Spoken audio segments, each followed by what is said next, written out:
Hello.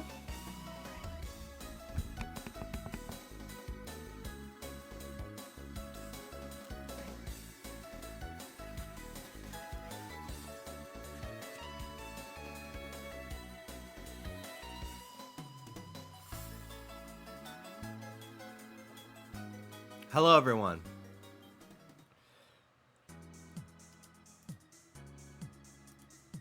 How are you all today? Hello, Rancher Lex, Clockwork Blues. Totally. OMG, I can't believe you passed your shiny luck to Lauren. I know. The Fennekin and the Psyduck. I said she can have it. It's her turn to play with it.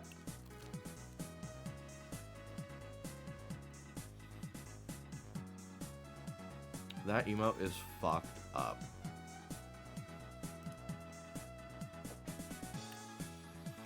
Hello, Squiddly Diddly, Napman, Map, Marble Sky. Slayus Mama, hello, Amy. Fishman, Jargon. Rancher Lex. Baby Tortuga, Clockwork. Jacatens, Topher, Alan. Hello, hello. Dramatical Corgi, thank you for the 39-month resub. Well, I'm 27 and I'm still living with my parents in Overland Park. I have an art history degree from a night school. My cat just died. I've lost 25% control of my sphincter muscles. I get a clicking sound in my jaw when I eat. I drive a 91 Dodge Neon. I have ovarian cysts. Sometimes I pee the bed still. I have alopecia. The only man who wants to fuck me is my 48-year-old manager at Pizza Street. P.S. He only has one ball. So I guess better than you. Damien! 40-month resub on tier 2. Thank you so much. I hope you're well. Jelly Scoot, 46-month resub. Thank you. Dramatical Corgi, 39-month resub. Thank you so much. Marinated Mars, Umbra, Sammy, 79-month resub. Thank you. Hello, Berserker, Mini Yuna, Carmelian, Cactus, Boo. Hello, Amy. Hello, Danny. I love you too. Hello, Hunter. Squiddly Diddly, hello. I am just exhausted from work all the time.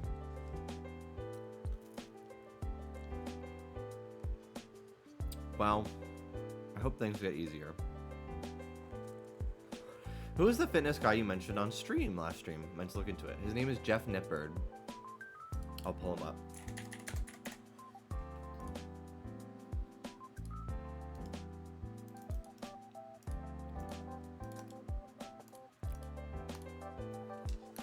Very helpful, informative videos that don't feel like I'm listening to a Republican. Listening to an Andrew Tate fan. I appreciate it very much. I hope you guys are well today. We went to Costco today, and I got a rice cooker, which I'm excited to try this week. I got a rotisserie chicken that I'll pull apart for dinner tonight. Dallas got a sheet of ribs. We got lint rollers, because we go through them like crazy with our dogs. What else do we get? I got a big cherry cheesecake.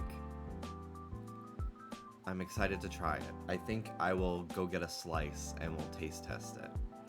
It was $22 for the cheesecake, and it's huge. It's like meant for a party. So I will make my way through it over the course of the week. My favorite type of cheesecake is cherry. Strawberry does not do it for me the same way a cherry cheesecake does. And usually, strawberry is a lot more common than cherry. So I never see cherry anywhere. Like even Cheesecake Factory. The only time I ever have cherry cheesecake is when Dallas's mom makes it.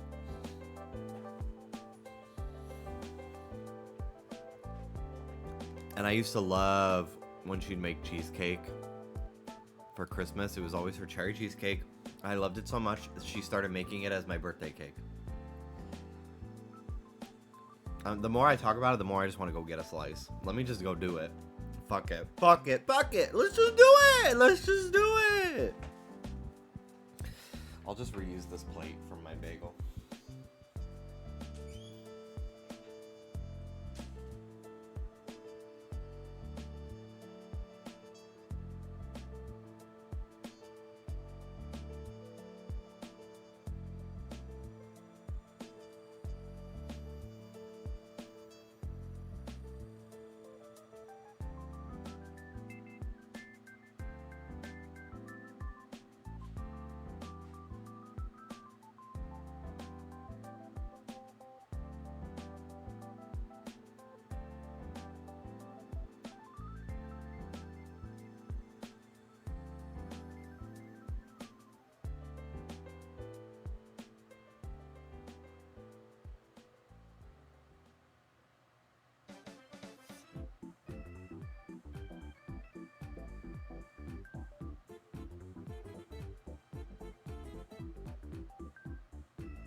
Mama. Mama. Is that a scar on your lip? Here? It might just be vitiligo, honestly.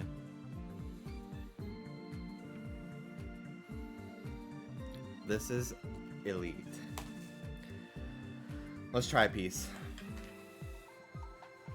Cherry's cheesecake is so New York. Black currant cheesecake is my beloved. I don't think I've ever had that one. Okay.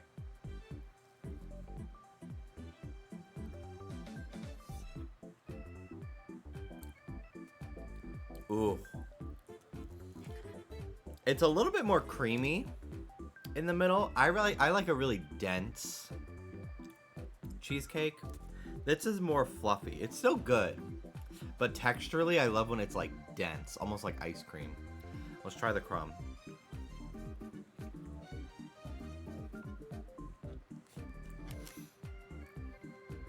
Really good.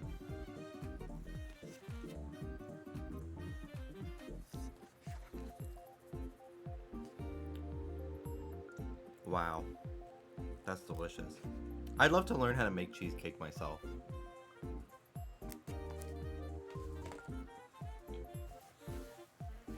Does anyone remember the original cheesecake Burger King used to sell? I never had it, but I did know that Burger King used to sell cheesecake, yes. Hello, Alex. Maddie! Hello, hello. The rice cooker I got, so weirdly, there was only one brand of rice cooker that Costco had. And I compared prices online. It was like 90 bucks. And there were ones on Amazon that were like 120, comparable size. So I decided to get the one that I saw at Costco. And it's a Tiger brand. And they had one that was open, it was out of the box that you can like look at and see if you really wanted it. And I was like, yeah, I do want this. But there was one that was a brand that I recognized from like cooking videos and had an elephant on it. But it was a dingy box that was all by itself. There was no price listed anywhere.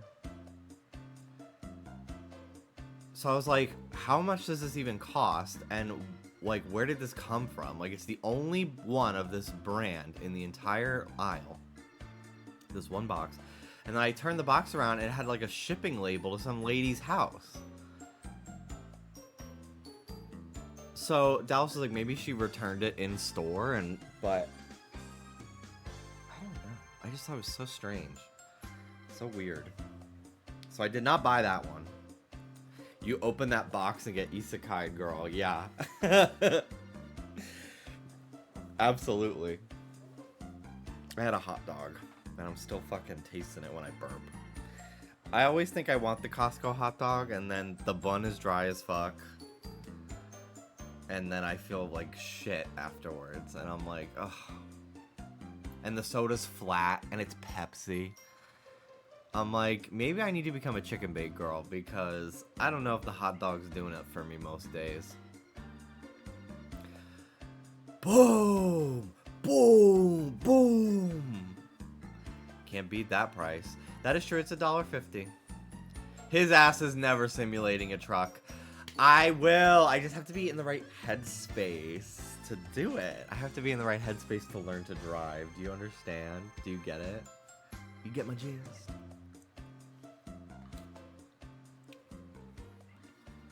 Okay. Well, I don't have much time today. I'll probably go. It's 4:30. I'll probably stream till like 7:30 today. Because I do have editing to do tonight, but it's not as intense, so I can afford to stream a little bit today.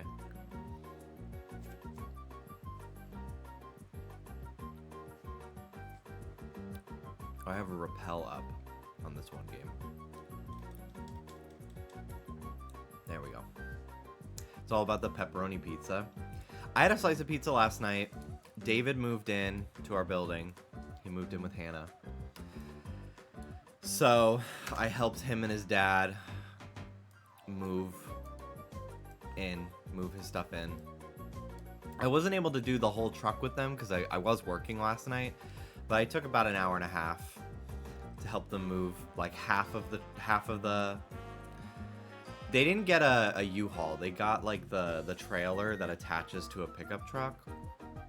So I helped them unload like half of that. And I was like, let's do the 2 bookshelves that require 2 people to carry it, 1 person to buzz us in, 1 person to buzz the elevator. Like, it's a 3-man operation. So I was like, let's do those. And then I will have to leave and go back to work.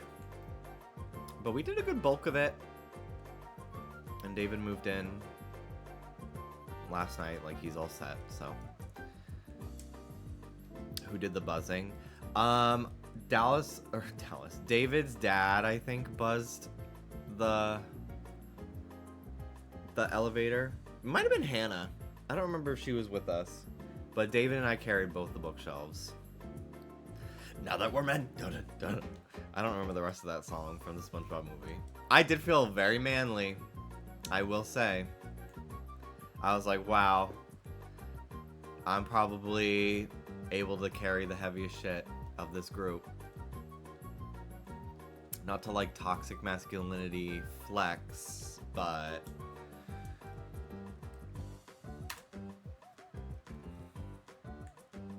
the way he makes time for his wetzies, I know. I do it all for you guys, really, at the end of the day. That's who it's for. And I remember that. I always remember that.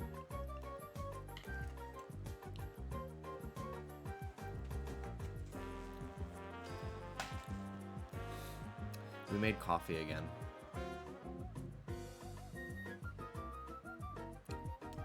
With Dallas's brother's a barista, and he gave us coffee beans for Christmas. So we've been making coffee with his beans. And it's very good. We got coffee creamer yesterday for it, just as a nice little treat. You're part of the group when the teacher says, "Can I get some boys to help?" Yeah.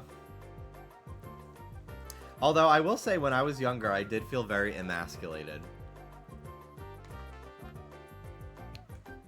by there was one instance where the teacher asked 2 of the guys I was with and not me for help.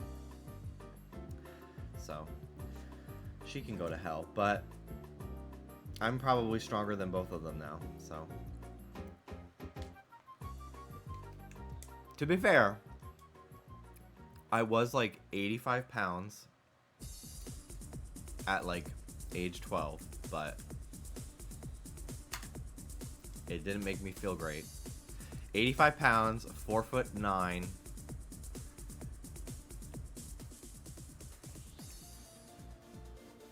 How's my music, by the way? Is it too loud? Is it too low? High Gloom 1, 2, and 3. Ooh! You wanna know what I wanna do? Hold on, let me look up the Gloom Cerebi. Sounds good, boss. Thank you. Gloom Gen 6. I want to look up what it learns at certain levels. Does it stop learning moves when it evolves into Vileplume? It misses out on Giga Drain. Is Giga Drain a TM? I don't think it is in Gen 6. I love Giga Drain.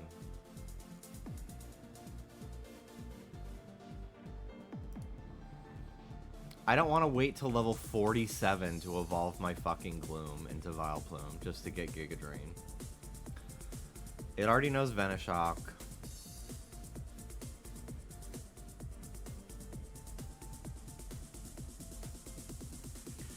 Fuck it, we'll just evolve Gloom into Vileplume now. So I traded over my shiny Gloom and my shiny Volbeat because I've decided I'm going to start a third file because I'm always hunting on 3 games anyway. So like switching back to the 2 games to progress and then having to catch up in the 3rd game off stream, like it's just stupid. So I'm just gonna be playing all 3 at the same time, and it's a 3-way badge quest now. And I just don't care. But yeah, so I traded over. I'm gonna trade the Wartortle over to this game as well because this is the game that found it. But it's on this one right now. But I can't trade it because it knows like a HM move, so I just have to teach something else strength, I think, and then I can trade it. But let's evolve my Elphaba into Vileplume.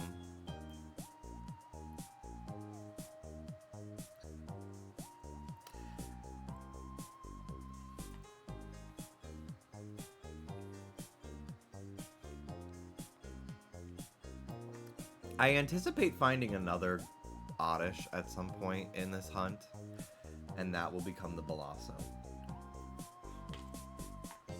What an amazing shiny. My goodness.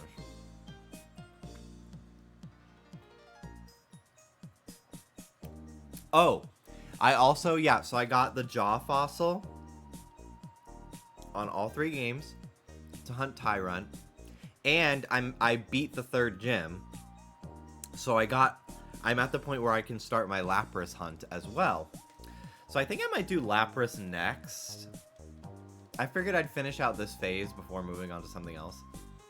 So I'll hunt here until I find something else. I do want Esper on my team, so I will come back to it at some point if I don't get it. Oop. I got some frosting on my hand.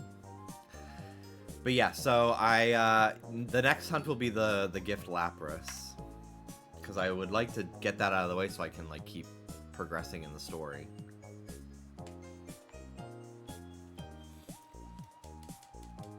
Yeah, I don't remember when you get Old Amber. Dallas told me Dallas told me how to hunt Kangaskhan in that cave. You can save in front of like, you know, the cave that you go to when you first like meet Team Flare. You have to ride the Rhyhorn to get it. I think it's called Glittering Cave. Yeah, the Resident Evil cave, yeah. So you can there wild Pokemon in that like tunnel where you're like really, the camera's really close up to your trainer. Wild Pokemon will be like in a big shadow on your path. So you can save right in front of the spawn. And then you walk forward one step, you encounter the Pokemon, and then you turn the game off, turn it back on again, and you can just reset. You soft reset, and you can just reset the encounter. So, kind of want to hunt Kangaskhan that way. I think that'd be cool. I am doing so many hunts that people don't normally do in this game. Like, nobody really ever hunts the Kanto starters in this game. Nobody ever hunts this Lapras. It's fun. There's so many really amazing hunts that you can do in Gen 6. And this is the first time I've ever, like, really hunted in this gen, too, this batch quest, so. You should hunt all the megas.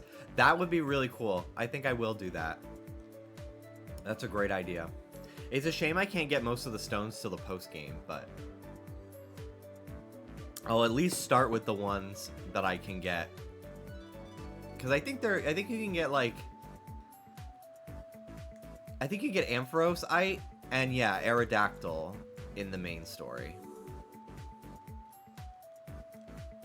There's some Megastone that you get in the Reflection Cave, but it's only in the post-game, which is annoying. Because I was looking for it. Because I was like, I know it's around here somewhere. But it's not until the post-game.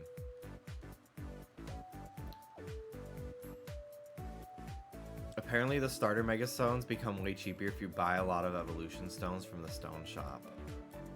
I haven't gotten to that area yet. I can't wait till I can buy Premier Balls. Gengar is obtainable as well. The Gengarite. I don't really care for Shiny Gengar, but Mega Gengar slays. So maybe we'll do that.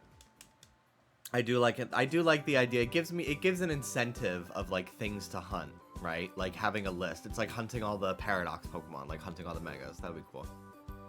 Hello, Mandome. Do you think the Gen 5 remake stream is still alive? I kind of do. I kind of do. Just because as much as Game Freak, like Game Freak themselves seem to be like, we don't want to do them anymore. Like, they outsourced BDSP and it made them a ton of money, and it was probably a really low effort remake to do, like, financially. So, like, capitalism wise, I just don't see them not eventually doing one. Am I, like, expecting it to be, like, the next thing that they announce? Like, no, but, like, someday I'm sure it will happen, because it's just, they've remade 4 generations at this point. Like, it would be very odd for them to stop. I could see them maybe stopping once they get to the 3D games, because at that point they're literally using, like, the same assets as they did in the original. But as far as, like, sprite games go, I think it's, I could see it. I could see it happening.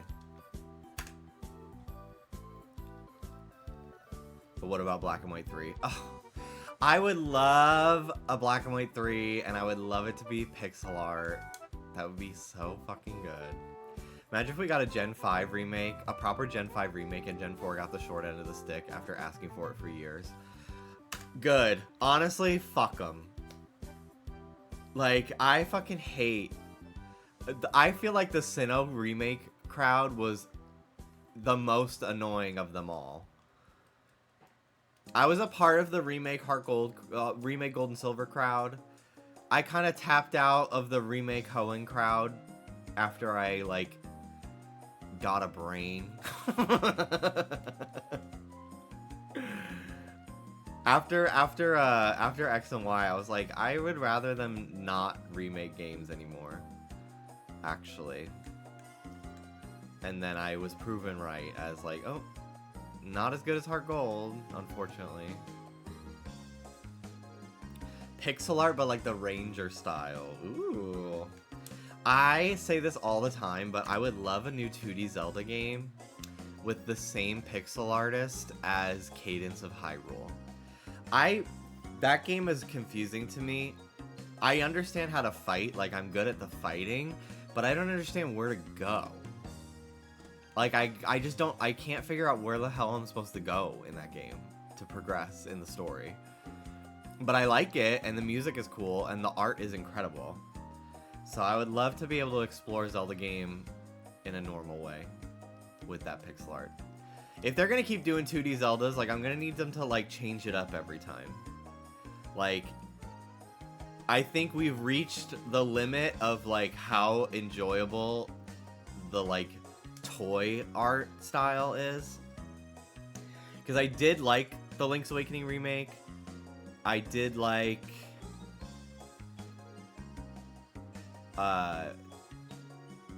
they've done 3 of them now, right? Or just 2? I don't remember.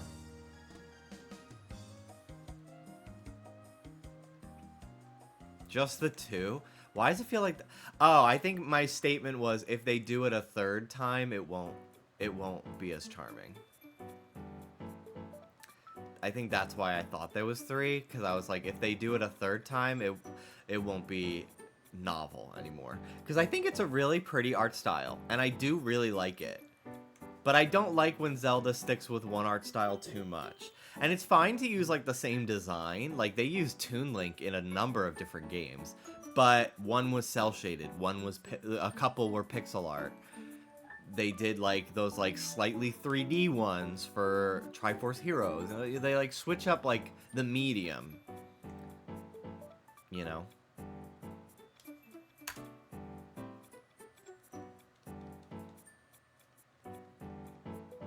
They should make Toy Toon Link. Ooh, okay, wait a minute. Hello, Anne. I'm gonna need a Four Swords Adventures remake. Honestly, I actually could see... I think I would sooner see them just, like, port it to, like, Switch Online. But the rumor has it that the Switch 2 is gonna have, like, a lot more, like, communication features, like Xbox Live level interface built into the system.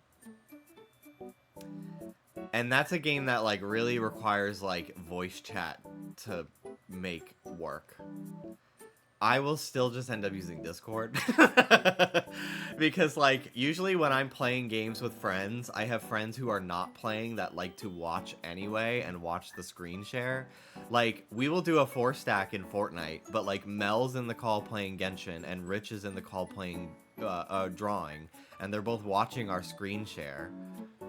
So, I just talk on Discord anyway, so they can hear us. I hope the new Switch has Street Pass. I need that to come back. We've become a worse off society without it.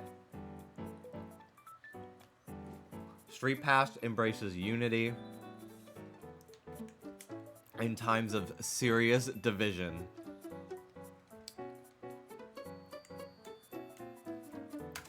Ooh, that one piece of cheesecake that I just had hit so fucking hard just now.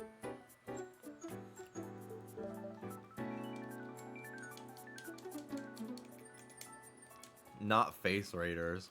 What a scary ass game. That's a game that I think would rely a lot on AI, unfortunately. The way no one's asking for a new Smash, clock it.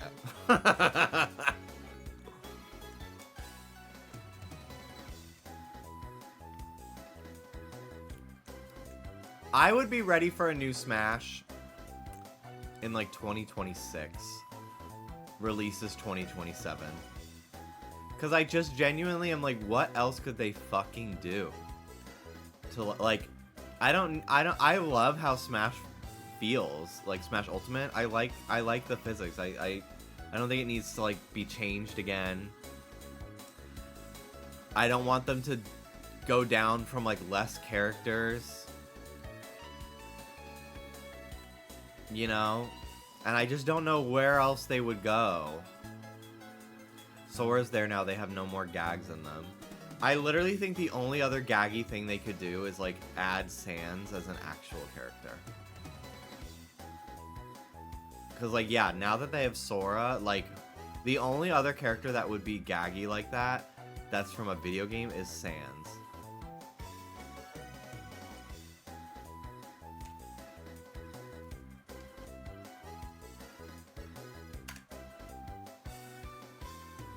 Ooh, you know what? You're right. Freddy Fazbear. I stand corrected. I could see every single animatronic. Kind of like the Minecraft ones where like they all work the same, but they all like each skin is like a different model. Each like palette swap is just a different character. Because they all for the most part have like the same body. It's just the head that's different.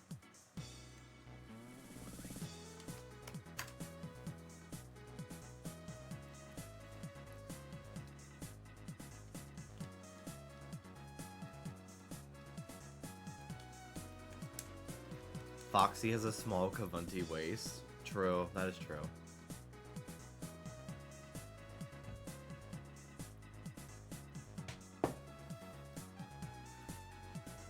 Add Joe Rogan. Dude, add Trump. Dude, add Trump to Smash. Did you see the price rumor of $450? I hope it's not expensive. But I have a feeling it's going to be more expensive than we initially thought because of the tariffs. That being said, the only ones that have tariffs right now, I think, are Mexico and Canada. After 8 years of being xenophobic and racist and everything, every ick towards China, now suddenly Trump is like buddy-buddy with China. So, and I think the Switch is manufactured there. Most electronics are. I know Apple products are.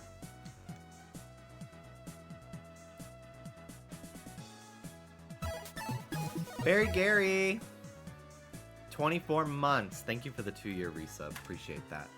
I hope you're well. Thank you so much.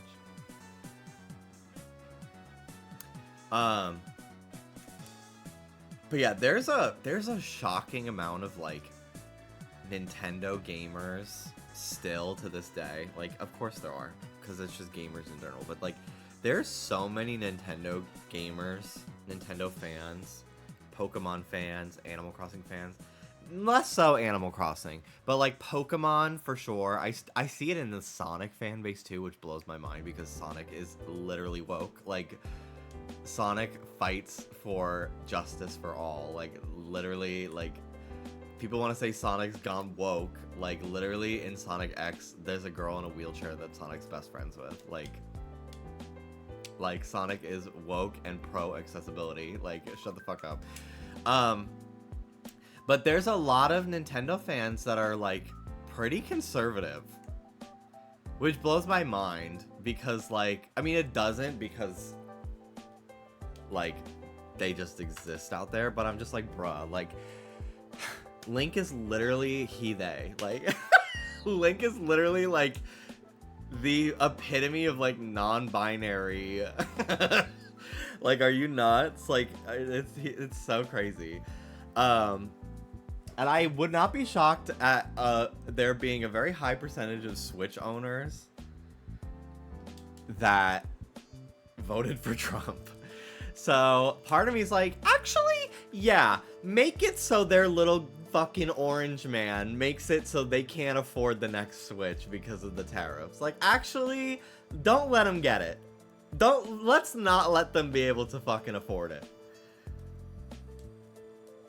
Let them have the consequences of their own fucking actions, actually.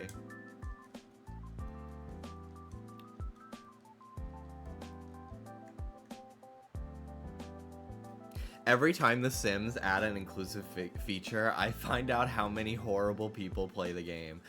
Today, I was on Twitter and I saw an article, because I guess Frankie Grande is going to be in a Nickelodeon movie. I don't know what it's for, but he's gonna be reprising his role in some Nickelodeon movie that's coming out, right? And he was on a morning show to promote it, and this, I think it was CBS News that posted like, Frankie Grande reprises his role in blah blah blah for Nickelodeon, And there was like 100 fucking replies that were all just people going like, ew, what the hell am I looking at? Ew, get it off my screen. Like, just all that shit. And I, in that moment, the enemy of my enemy is my friend, like, is my sister. I went from being like, Frankie Grande is kind of cringe and annoying to like, literally, Frankie Grande, I'd die for him. Just by seeing how much just like conservative, gross shit slinging was being thrown his way just for literally existing. I was like, actually, bitch, add more glitter. Wear more glitter, actually. Get that rainbow hair.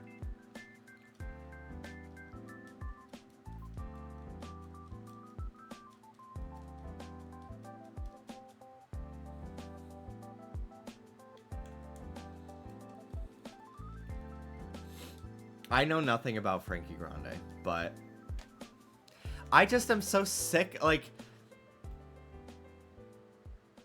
I don't know. I just am like, I'm so sick of it. Like, especially lately, because of, you know, everything.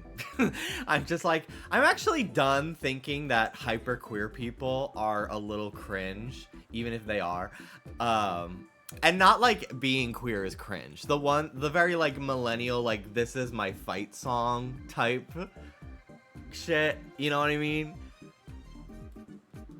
Like, actually, that's diva behavior.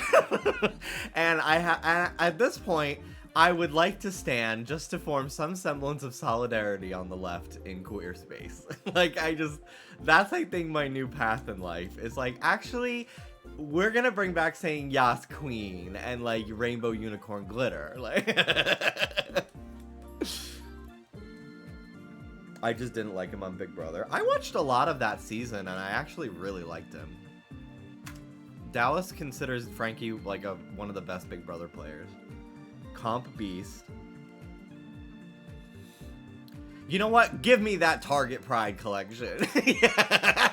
Actually, yeah. Give me that tank top with that has a hand with acrylics on it holding a wine glass that says okay.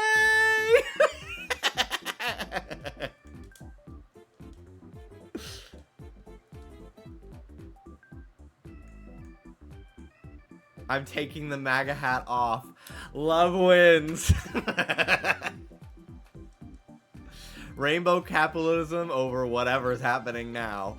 Literally, left and right, these corporations are like, actually, we are done with the rainbow capitalism. We're going to embrace corporate racism and homophobia. We actually are going to fire every trans person that we employ, actually. I will be clacking the loudest fuck fan that says work. I will be thwarping that fan. Yes, Diva. At least we still have Costco. I was there today.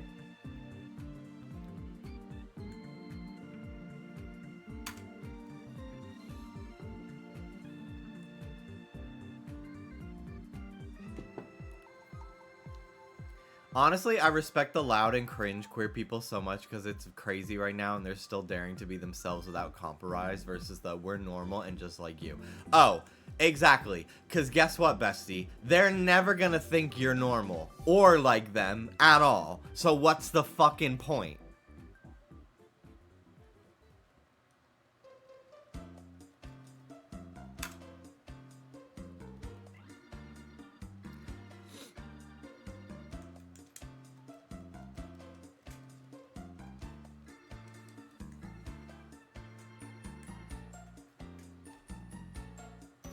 I feel like conservatives will eventually be mad at people that do highlights in their hair. Like, make it make sense, but they are becoming less tolerant of everything.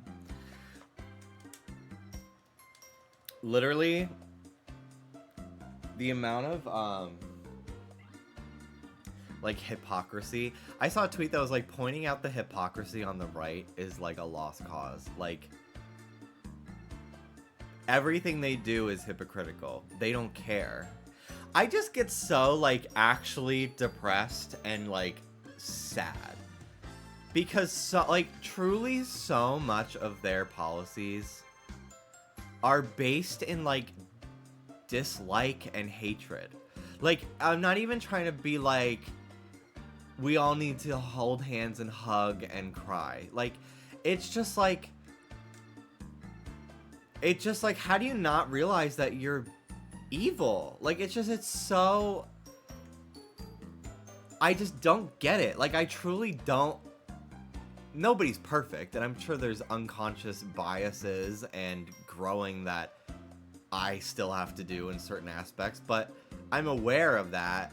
But, like, at my core, I don't feel any sort of, like, hatred like that and opposition at all. Like, I can't fathom feeling that way about a group of people, no matter what type of group that is. Race, gender, orientation. Like, I just don't understand, like, harboring those feelings. I just can't. I literally, like, I cannot wrap my brain around othering to that extent. I just cannot. Not even for trio cures. Not even for 5 DPS, 1 healer Marvel Rival comp. That changes things. If I see you playing Black Widow in Marvel Rivals when we already have 4 DPS, I'm gonna be fucking mad at you.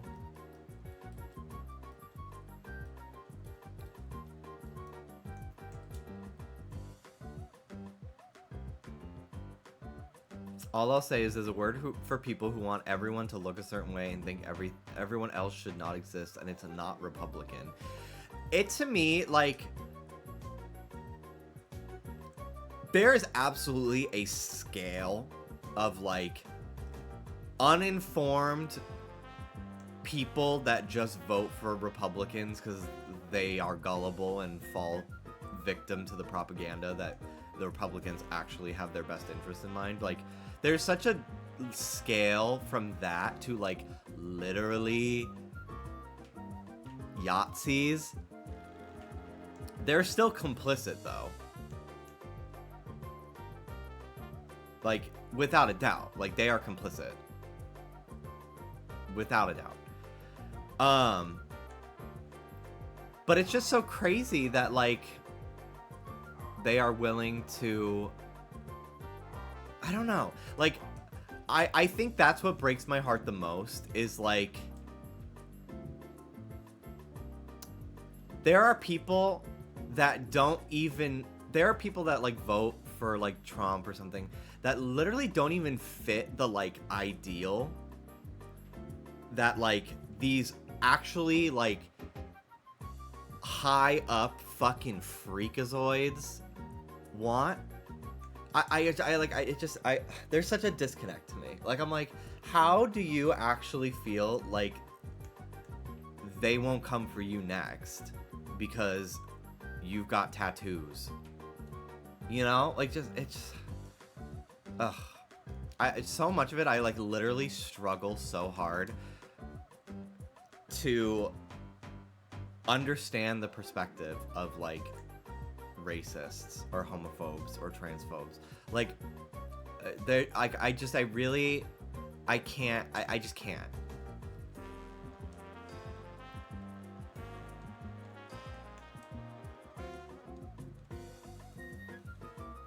And it's not even, like, an education thing, because I never went to college. And there are people that fully, like, went to college that are more bigoted than I am, that I could ever be. Arguably, we're seeing an increase in highly educated racists more than ever, which is fucking scary as fuck.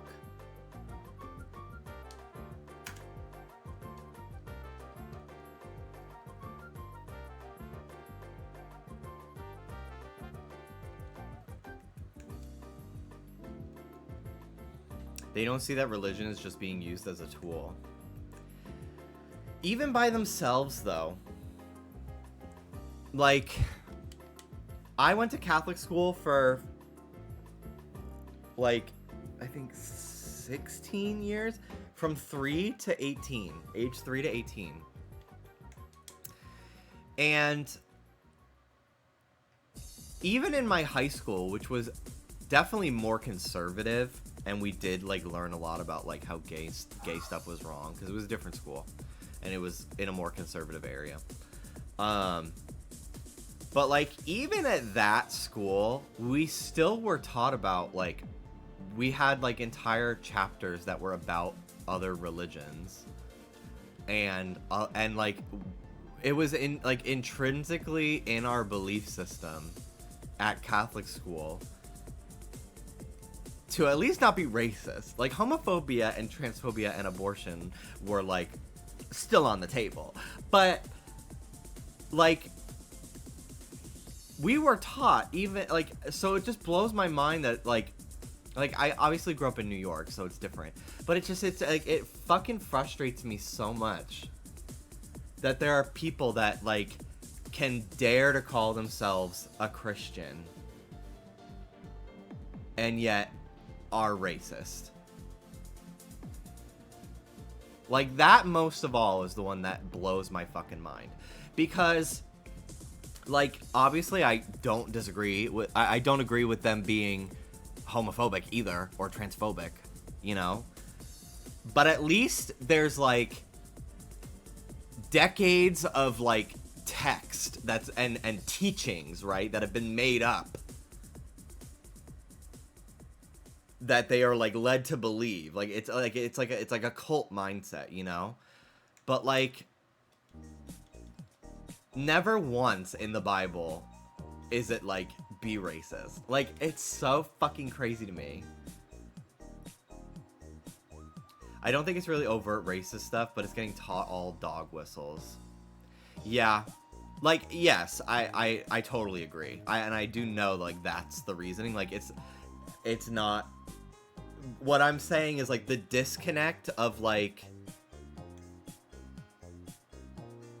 And it's a lack of self-awareness. Like, but it's just a disconnect. Like, how can you call yourself a Christian or Catholic from, like, all that I was raised to believe that is, when you are, like, fundamentally not acting in that way? Like, it is literally such a paradox that gives me a headache to think about. And, like, sorry if you're watching my stream to, like, have an escape from everything right now. I totally understand that. But I can't, it's all I can fucking think about this week, and frankly, like, I feel like it's irresponsible for me not to at least, like, vocally disavow what is fucking happening. Because there's plenty of fucking streamers, plenty of fucking YouTubers that are just gonna, like, sit quiet and not. Like, all these fucking gaming streamers, straight guy gaming streamers.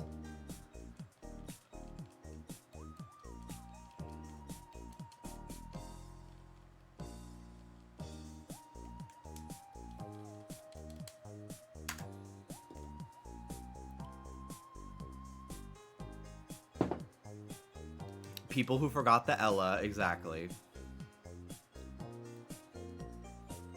Thank you, Antonio, for the streak. I think watch streak, I never noticed it show up on my phone. I only see it on my computer.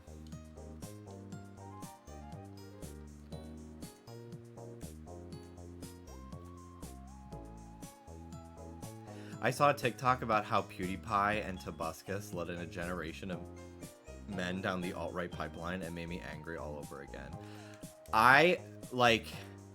I feel like everyone, because of people like Logan Paul, I think, rising up in popularity, and, like, with, like, the Forest video, and just, like, a lot of other people, like, started to appear that were, like, a lot more frequently problematic. I personally feel like people, like, kind of moved on, and, like, from PewDiePie being a fucking whack job way too fucking fast.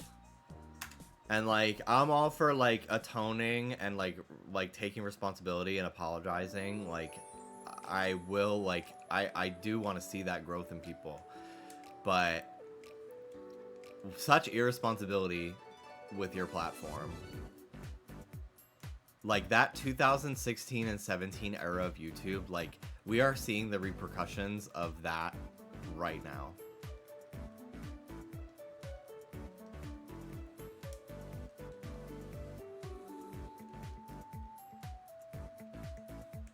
Tobuscus is a fucking weirdo. I had not thought about him in years. And I like went to his Twitter a few months ago. What a fucking insane person, actually.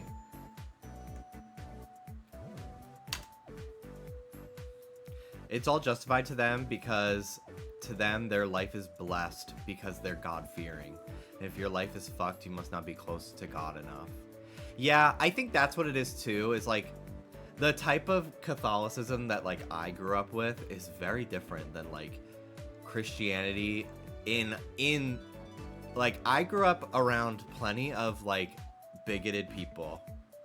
But I grew up against like New York bigots. Where like it's a completely like they can still be horrible, but I do acknowledge that it's a completely different beast and like level as like a fucking North Carolina one or like an Alabama or Texas. So I guess to me like I never knew in either of the Catholic schools I went to, I was never ever taught. I've ran into some racists here in New York. Oh, I mean, I absolutely.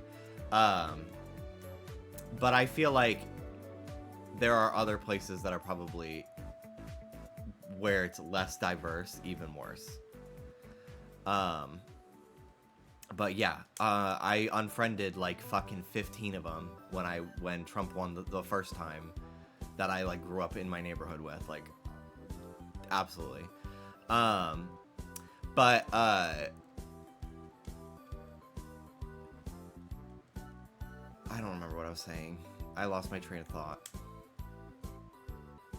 Oh, never once was I ever taught to like be afraid of God in any of the Catholic school teachings. Like we were never taught to fear God.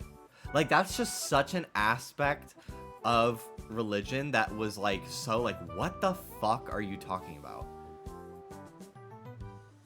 What the fuck do you mean be afraid of him?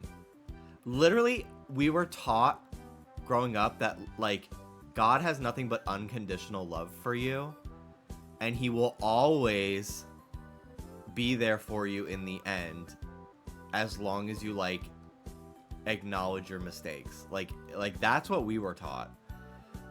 So it's crazy to me that like there are people that I know that grew up like genuinely traumatized. I shouldn't say crazy because like I understand like it's completely reasonable to grow up as a child being instilled this like life-fearing anxiety over going to hell, right? And then like struggle as an adult with that sort of shit. I think that's more Protestant thought. Maybe that's why. Maybe. But like Dallas was raised Catholic, and his parents and like they're from New Jersey, but they raised him in Florida, and they absolutely like instilled like God fearing.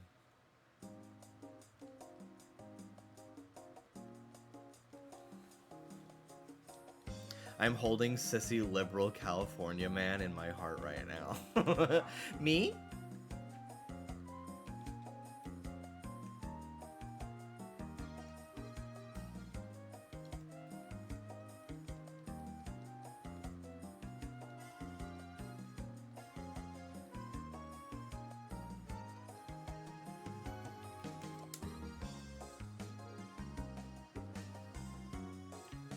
I grew up Catholic in Louisiana and was deaf God-fearing.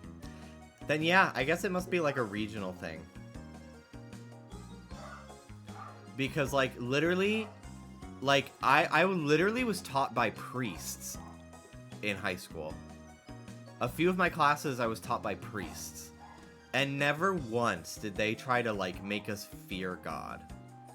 They were like, God is so cool. Like, he loves you no matter what. Even if what you're doing is a sin. He'll still love you even though it's immoral. And I'm like, okay, I don't really love how you said it, but...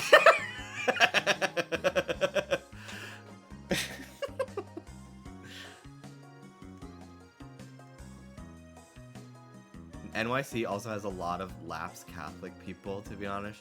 That's true. That is true. But like, again, I went to Catholic school. I was taught by priests. I had religion class every day for 18 years. Almost. Like 15, 16 years.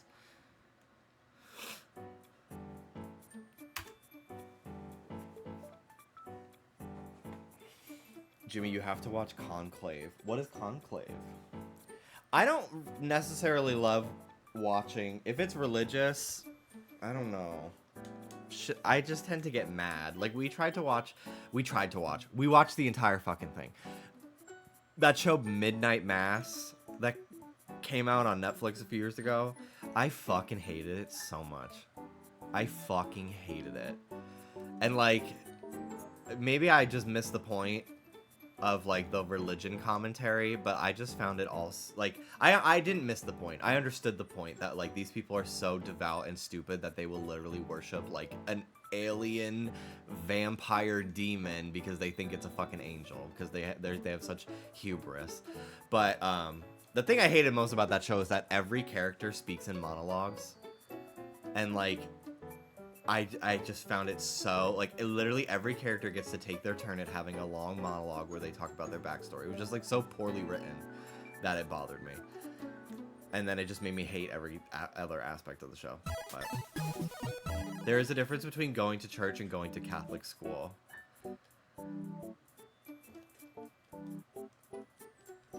I mean, yes, but, like, we went to church in school. A lot, especially in high school. I would argue that, like, yes, there is a difference, but, like, it's almost the same, in a sense, because one is, like, every Sunday I go to church, and I learn about God, and then Catholic school is every day, for 45 minutes a day, I learn about the Catholic faith and what is allowed to be done, what isn't. And we pray at the beginning of every single class. So we pray 8 times a day for 4 straight years of high school in front of every class. Like obviously, like, they are different, but their similarities are, I feel, similar enough that I personally feel like, I don't know, I can talk on the subject. And I'm not saying that you are necessarily saying I can't speak on that, but did y'all take tests on God? Yeah. Literally, we had religion class. Most of my religion class from, like, pre-K to 8 was, like, learning prayers and, like, learning the parts of the mass so you know, like, when to stand up, when to sit down, and stuff like that. But high school was, like, write an essay about why abortion is wrong. Here's a 45-minute class on why gay marriage is bad, and now you have to write an essay about, like, what makes it bad. It's, like, such a deeper level of indoctrination. Hi, Ruby. Come on in. Hi, soda boy. I think the difference would be you don't choose to go to Catholic school, your parents do, but you choose to go to church or not. I think that's fair. Did you have become a priest day too? No, but I did have a teacher really trying to tell me I would be a great priest. Yeah, but we're the one. Exactly, Alex. Yeah, we're the ones. Did you see that tweet that was like, Hi, just got fired from my DEI position at Area 51. I was the one in charge of transing the aliens, and I actually accidentally killed them all. So that's why I got fired. It wasn't because of the the mandatory layoffs. It was because I was bad at my job.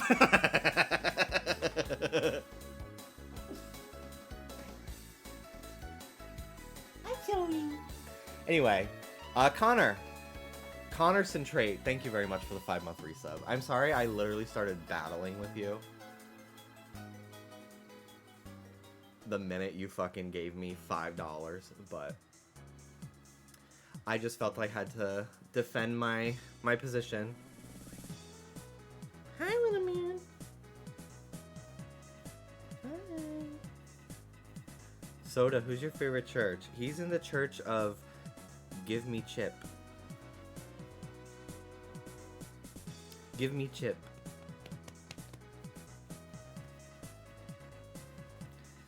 Hi. Thank you. We need to have a Milo and soda meet. Yeah. Ruby's in here now too. Hi, Ruba. Hello, little man.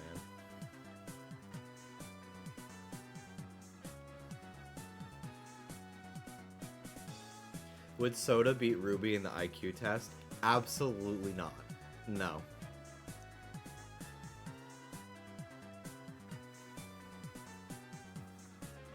No worries, I'm in agreement with you in that church is a choice and school often is not. That was what I was trying to convey. Okay. Well, we do agree on that.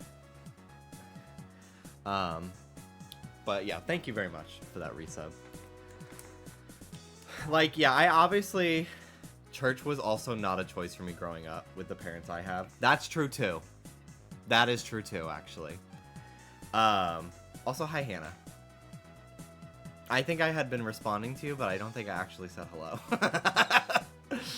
I said hello in my brain, but I didn't want to break my train of thought.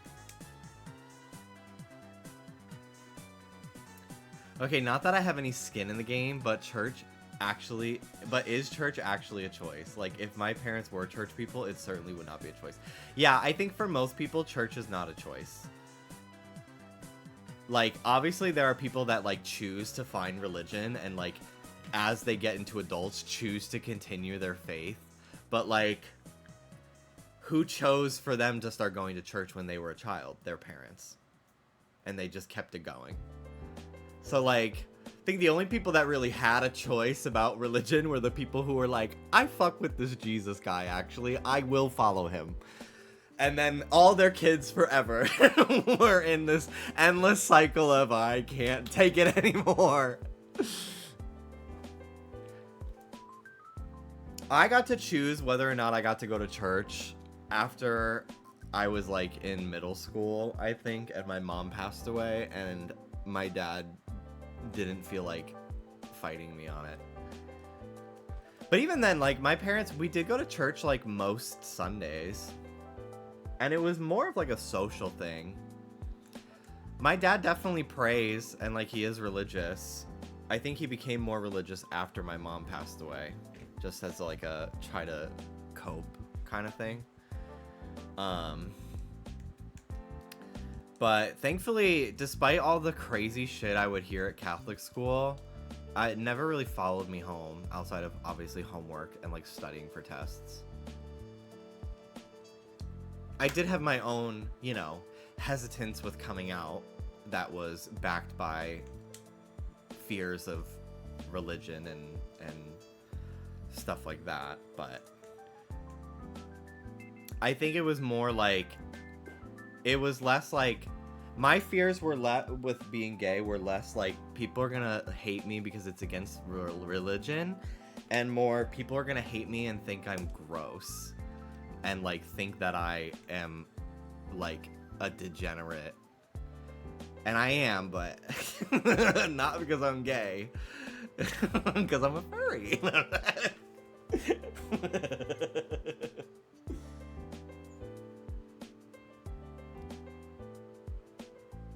Hello, little soda. He's been doing this thing lately where he jumps at my back and scratches the back of my arm like, hey, pick me up. And then I go to pick him up and then he runs away. Because he actually wants to be chased. Hello, little guy. Nice yawn. And you're not allowed around Sharpies. That's true too.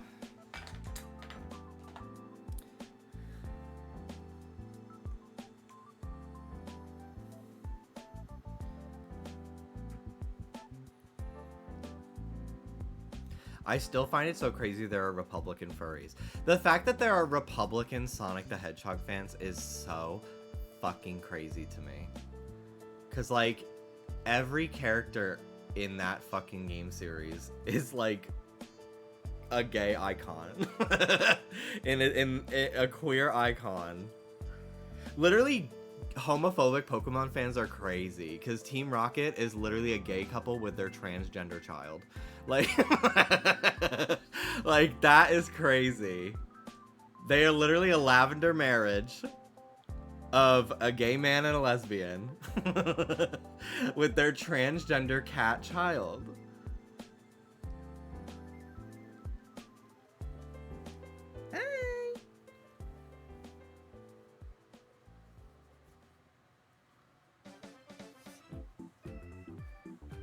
I saw conservative people thinking Wicked was about them being silenced.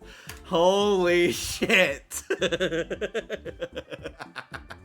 That is so fucking crazy.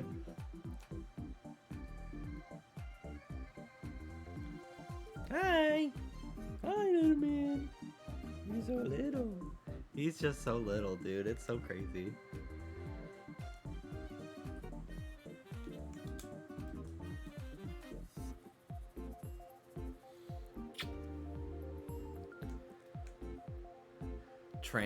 Transphobes be like, I hate trans people, and then take the New York City subway. Like, make it make sense. The announcer for the New York City subway is a trans woman who transitioned in her like 60s or something like that.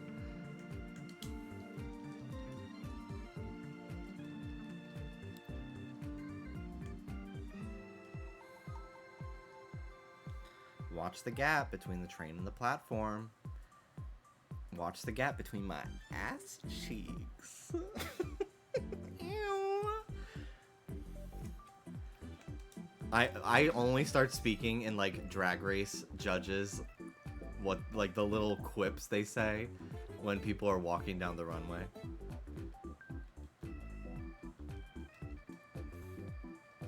Watch the gap between Michelle's left and right leg. Is the bus still running?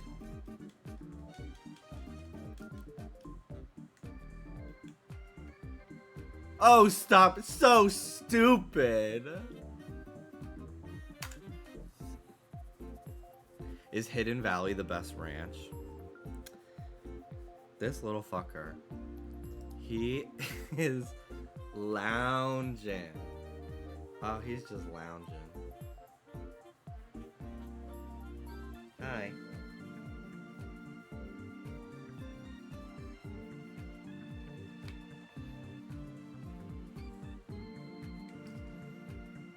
Hi, Ruby. You want lovin' too?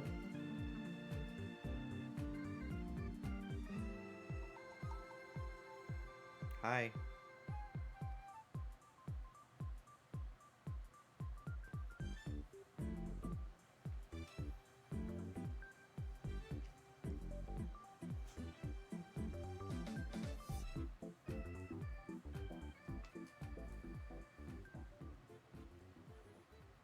I don't really, to go back to the ranch, I don't really like ranch unless it's complemented by like a buffalo sauce.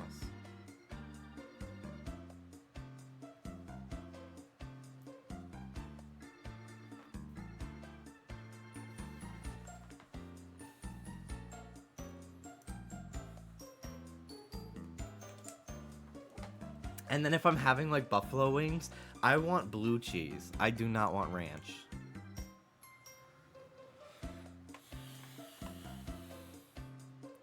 Yeah, classic Sonic is very heavy environmentalism.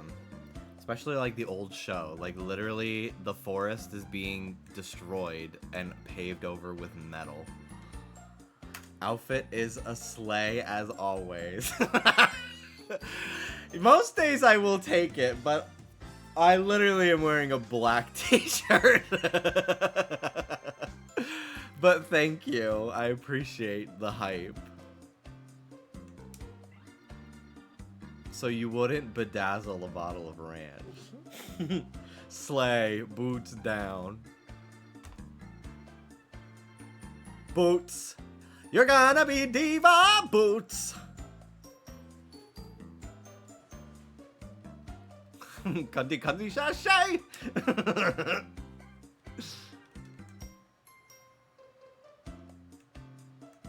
My t-shirt.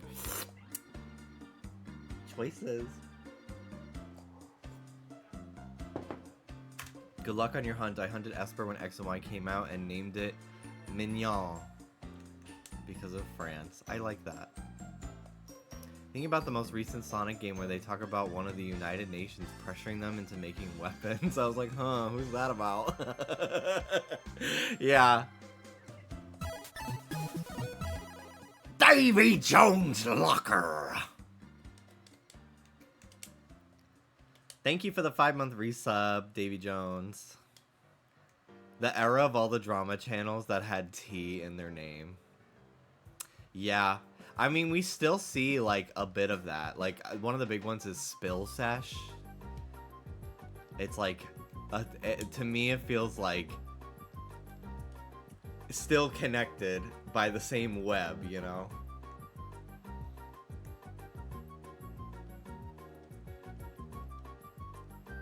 What's that one? Nicki Swift. That one always scared the shit out of me. I was like, how, like, I don't like hearing about, like, I say as I edit a fucking gossip podcast. I don't really love hearing about, like, people getting canceled. Because it just makes me feel like the world is only filled with bad people. So, like, those types of, like, drama channels that are always, like, the dark secrets of fucking Billy Bob Boop Boop. Like, the Sims Let's Player who killed his whole family. Like, I'm like, I can't with that. I can't.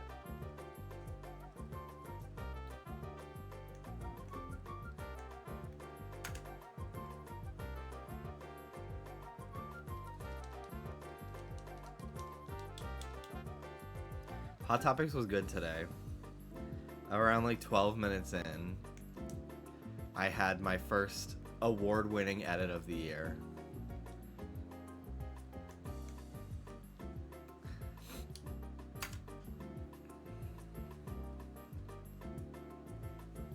Are you gonna go to any Trisha's tour stops?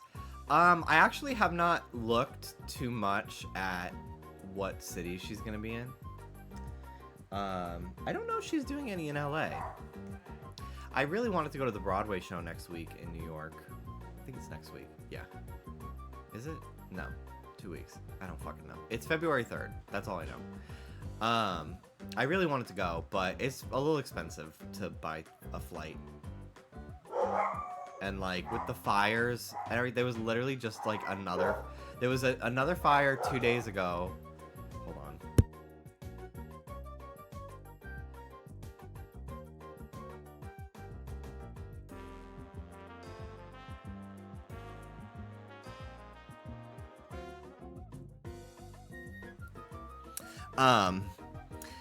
Like literally this week there have been 2 new fires.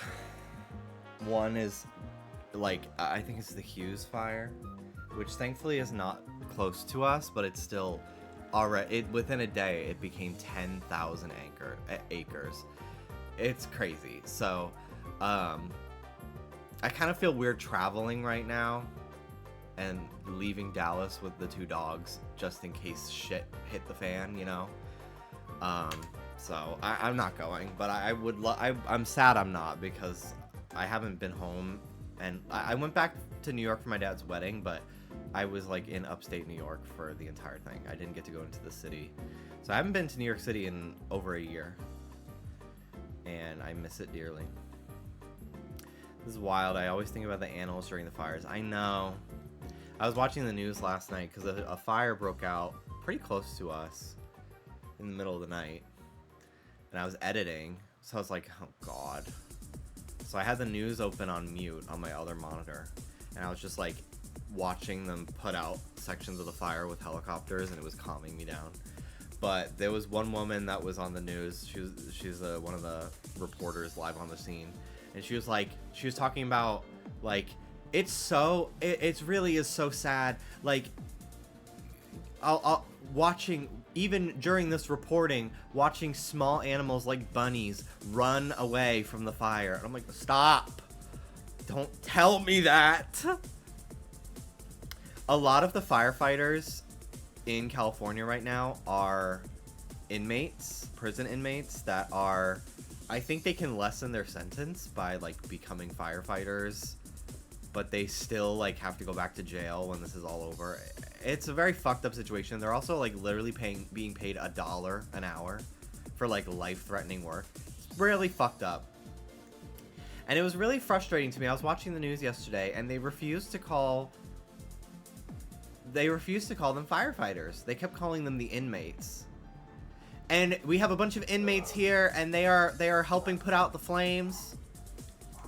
Bitch, they're wearing an entirely yellow jumpsuit with a red hat and a gas mask with a hose. That's a firefighter. Call them that. Because most of these fucking guys are probably in there for bogus fucking charges that are like non-consequential anyway. I highly doubt that many of the guys are fucking murderers and killers. If they're like, I feel like if they have the opportunity for their sentence to be reduced, I can't imagine that their crimes are more than like stealing. And I am not informed enough to make a definitive statement, but that's just the vibe I get. And like, I don't really give a fuck about people stealing in the grand scheme of things. Especially depending on who they stole from.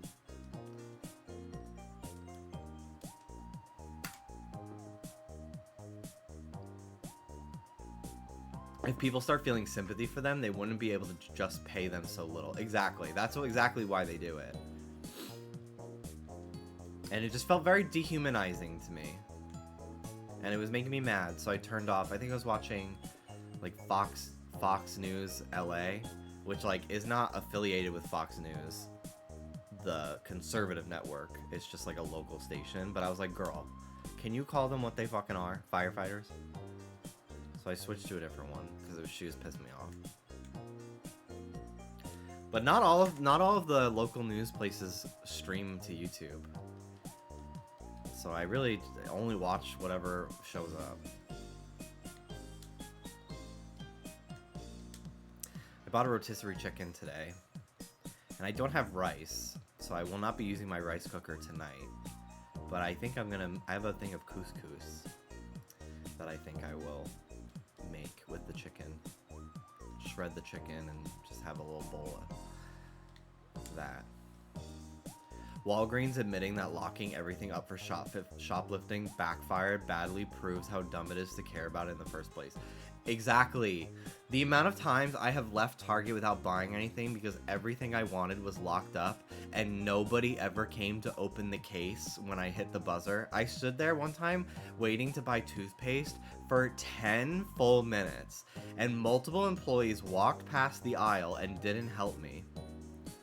And then when I finally flagged one of them down, they were like, they don't give all of us the key, so I can't help you. Why not?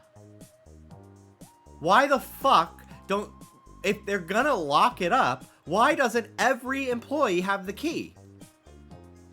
I was never mad at the employees. I was always mad at Target. But first I was just mad at them for just locking it up. And then I was mad that they weren't even giving their employees the tools necessary for that precaution. I was like, so you're literally making it so they can't fucking do their jobs.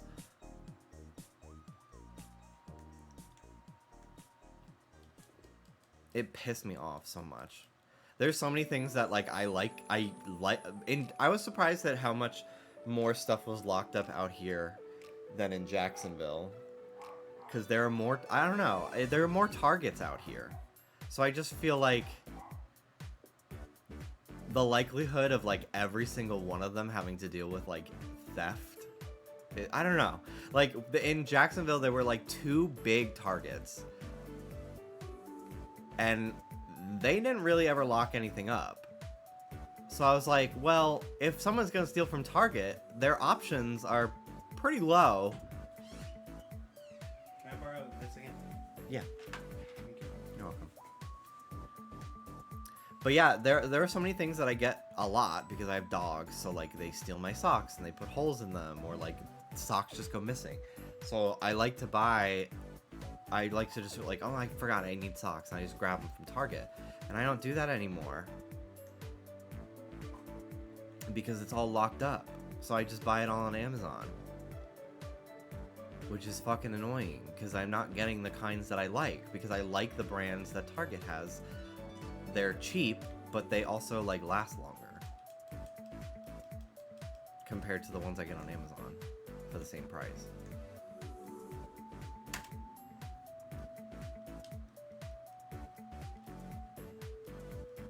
I was going to trauma dump about working at Walgreens, but I'm going to spare you all from that. Heart self-silencing. I do fuck with Walgreens. Are you laughing at what I just said? As much as I am empathetic to your struggle, I do fuck with Walgreens because they have their own like prescription coupon database that like scours like GoodRx and all like the other ones. And I don't know if CVS has that. I don't know if like any of the other ones do. But Walgreens, they were like, I see you don't have insurance. I was like, yeah. And they were like, your prescription's gonna be $170. I was like, yeah. They were like, here, let's do this. And they have like these pamphlets.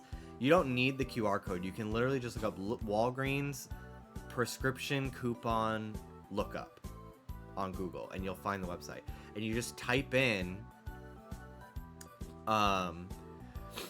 like Lexapro 10 milligram, quantity 30, and it'll give you a bunch of different, they'll tell you like all these different coupon sites like GoodRx and just other random ass ones that I've never heard of before.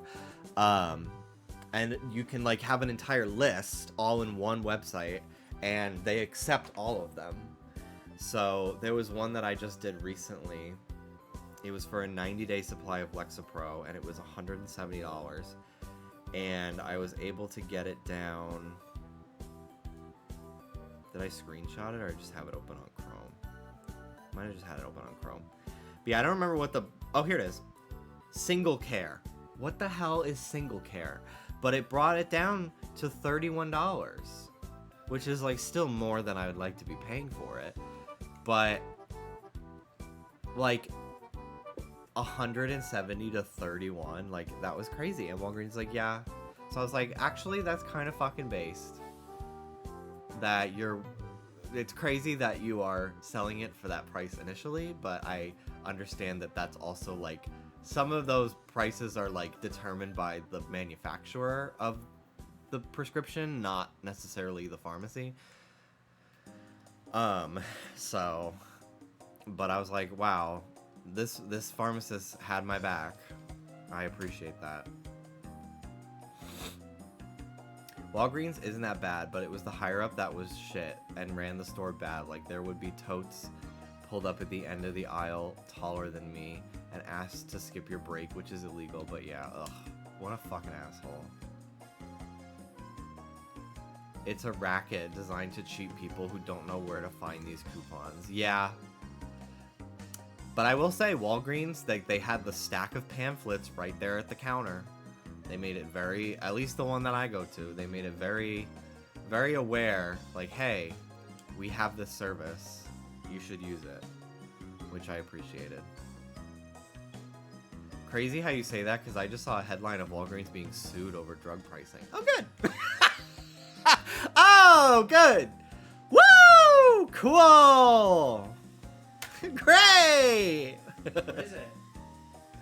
Walgreens is being sued over drug pricing after I just talked about how fucking fantastic their pricing is. Isn't it most pharmacies? I don't think it's just Walgreens. I'm sure it's all. I'm sure it's all. I know you got a shiny. I know, it did say, I forgot that I was shiny hunting and that would make you think I got one. Hello, Ivan.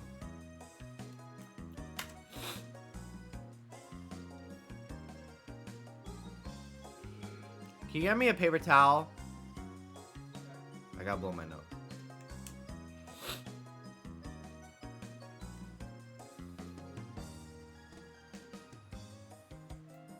Yeah, I got an email saying I could be entitled to a settlement. Ooh.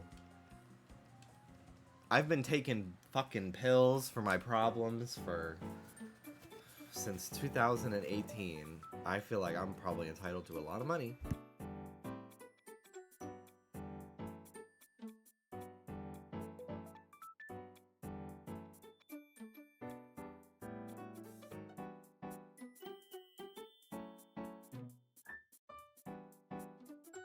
Top 3 worst movies you've seen. Immediately, I thought of It Chapter 2. Because that was like the most recent movie that I saw that I couldn't even finish. Really hated It Chapter 2.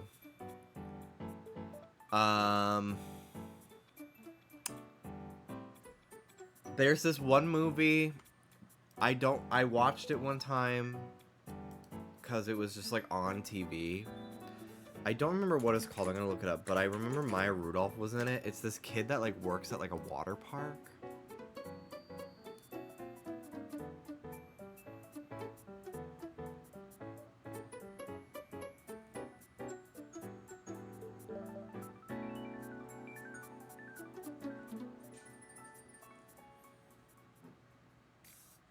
The Way Back. The Way Back. Yeah. I fucking hated this movie. And it has like 83% on Rotten Tomatoes. I fucking hated this movie. So much, actually.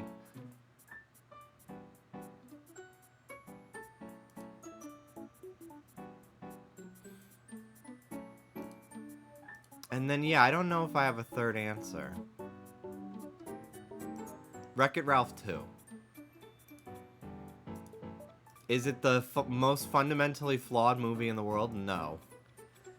But it was such a disappointment to me, as such a big fan of the first one.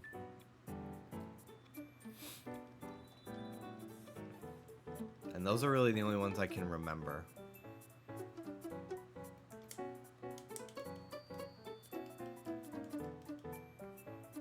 It's for people who purchase generic drugs through insurance. Ooh. Well, I often did buy the generic version of a lot of my medications, so... I will have to look into that. Say Barbie for clicks. No, I loved Barbie. I am kind of gagged at how quickly pop culture moved on from Barbie, though.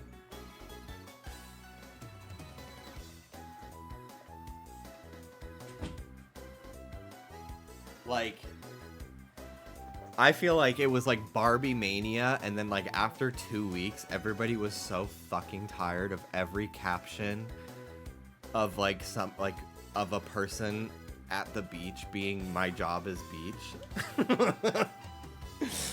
I was like, damn. This movie became like old news so quickly. I'm also kind of surprised. I think because the commentary of Barbie was pretty, like, subversive, but I am kind of surprised at how, like, it's kind of like the last huge, like, in like capitalist as fuck movie. Do you know what I'm saying? Probably not. Like, because I don't think I'm articulating it very well. Like, it's a movie about a toy that at its core is like designed to sell toys, right?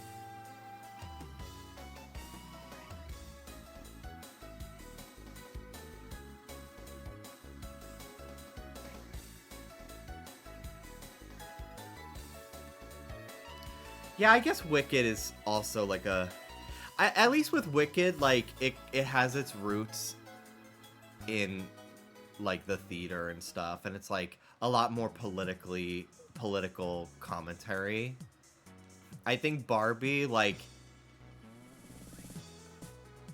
if you didn't pay enough attention, you wouldn't notice a lot of it. Outside of like America Ferrera's characters, like big speech monologue that she has, which I personally felt like that's like the best part of the movie in terms of like acting. Like I saw a lot of people saying like Margot Robbie should have like been nominated for an Oscar if she wasn't. I don't remember, but I'm like, America Ferrera deserves some fucking props too. Like, she killed that movie, like for best supporting or something like that.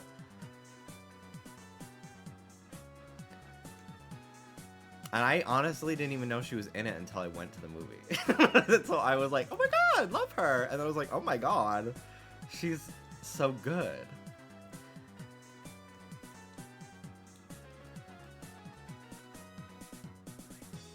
I feel like Barbie was fine, but the meaning throughout was lost a little bit, came back more through the end. Yeah, like it's an incredibly feminist movie. But it almost feels like it's progressive in a lot of the same ways like a Marvel movie is, where it's like not enough to ruffle the feathers of the Midwestern conservative audience that they want to make sure goes to see it, you know?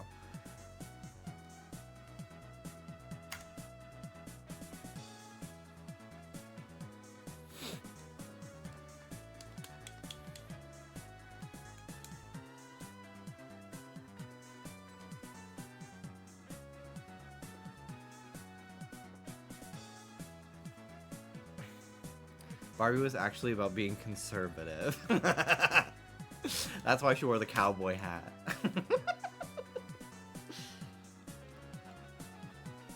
But yeah, I feel like Barbie is the last time I like remember like everybody being like, yay! Big corporate capitalism IP! Woo! Like, again, I guess there's Wicked is like the new, like 2024's Barbie in terms of like media domination and like acclaim, but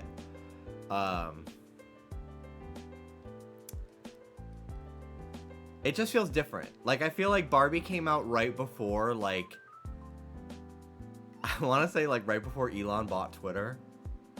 So like, not everyone wasn't as like fucking radicalized as they are in this point in time.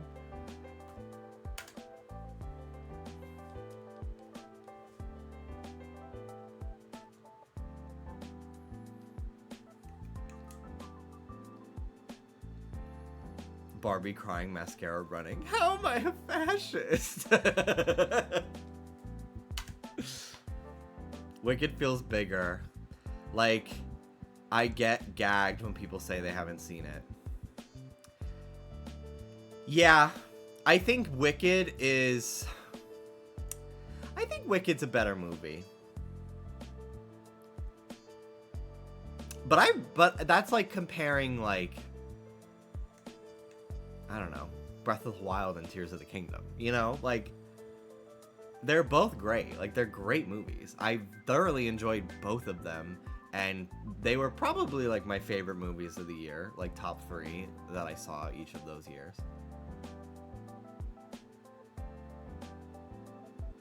I loved both Barbie and Oppenheimer. Felt like the movies were brought back to life. I totally get that. I'd like to start going to the movies more often. It's just tough because I am just more busy now, which is crazy because like I have such easier access to a movie theater, even if I want to go by myself, than I did in Florida, where there was like no public transport or like walking options, you know.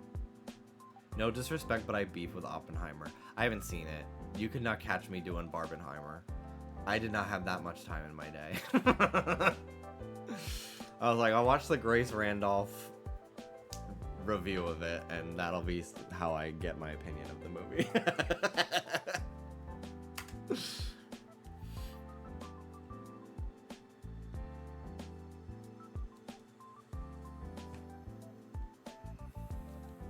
I think Wicked is more... I think Wicked is more consistently good throughout the entirety of the movie. Whereas, like, there are some parts of Barbie where I'm like, okay, this is going on for a little long. Or like, that line's a little cringe. And I'm not even, like, the biggest musical person. I'm letting myself fall more in love with musicals as I'm trying to heal the theater kid that I didn't get to be because I was afraid of being called gay. Why would I want to watch a movie about a bomb? Okay, but that one SpongeBob episode with the pies. It's a bomb from a bomb factory. We make bombs.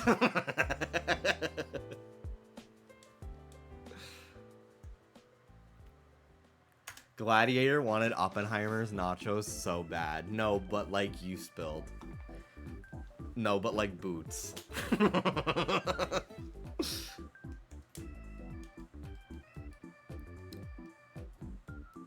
I get that, Kebra. I saw a lot of people not feeling like Oppenheimer was necessarily like... Again, I haven't seen it, so I'm mostly just regurgitating things I've seen online. But I saw a lot of people being like, I don't know if it was necessarily as critical enough about how nuclear weapons are bad as I would like it to be. But again, I haven't seen it, so I'm open to obviously hearing somebody else's thoughts on it. But yeah, 2017 and 2018, I was going to the movies all the time. I saw Lady Bird in theaters like at least twice by myself. I was living. There were some good fucking movies in that year.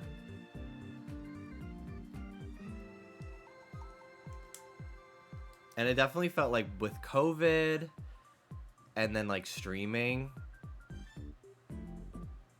there's definitely like a lull for a while with movies. But like, I feel like movies really started to come back into like the timeline is just everyone is talking about movies. Every week there's a new movie that's like the big thing everyone's talking about. With like Everything Everywhere All at Once, which I still have not seen. I'm trying to think of other ones that are really good. Bottoms was big. I still haven't seen that one. The Substance, which I've watched via clips. I watched like the big moments of that movie via clips, and it made, because I was getting so many parts of it spoiled for me on Twitter, so I was like, let me just fucking watch it. And I started to get like almost lightheaded from the body horror in like the climax of the movie, that I was like, maybe it's a good thing I didn't see this in a theater, because I don't know if I could have handled it.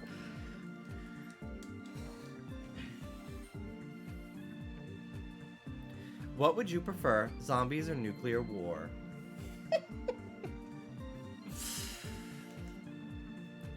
I think I'd prefer a Last Man on Earth scenario, like that sitcom where he just like watches DVDs and masturbates and eats chips all day till he dies.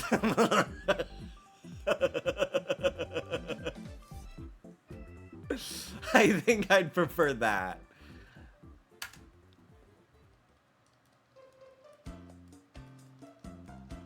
I have not seen La La Land, no, but I do know that people love the color grading in that movie. I see that on film Twitter a lot. I should make a Letterboxd account. That would be a good stream. Building a Letterboxd account and doing like rapid fire reviews of like every movie I've ever seen. Trying to like remember movies I've seen and been like, seen that, haven't seen that, seen that, haven't seen that.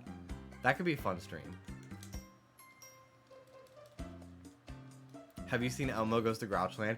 Yes, I watched it once as a kid and it was so scary. I don't remember what about it was scary, but I remember it striking fear. That's all.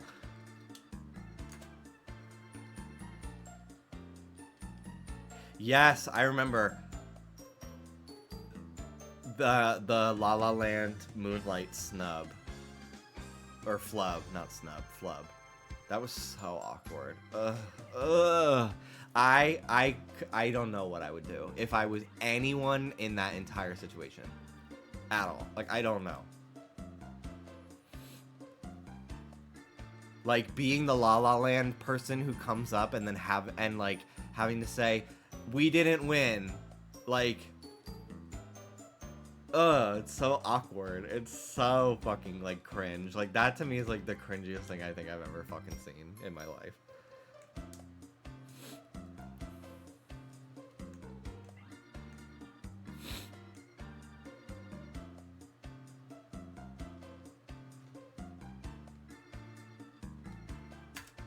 They should add Oddish to Unite. And then it could be either Vileplume or Blossom as a branched evolution. If you're gonna watch a musical, do you need to watch it or would you be down to just jamming to the CD? I do not like to listen to a musical soundtrack unless I've seen the movie. / seen the Broadway show. Unless it's like not in production and there's no movie, but typically I like to hear it in context on stage / in the movie before I... The only exception for that, there's a song from Kinky Boots that I just really like, that I've never seen that show or really ever have a plan to. Land of Lola. I love that song.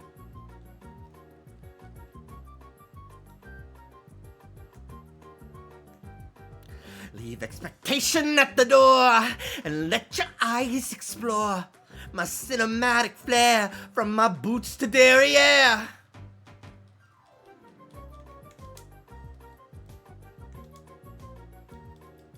I think that's the lyric. I haven't listened to that song in a long time. I should listen to it later. That's a good shower song.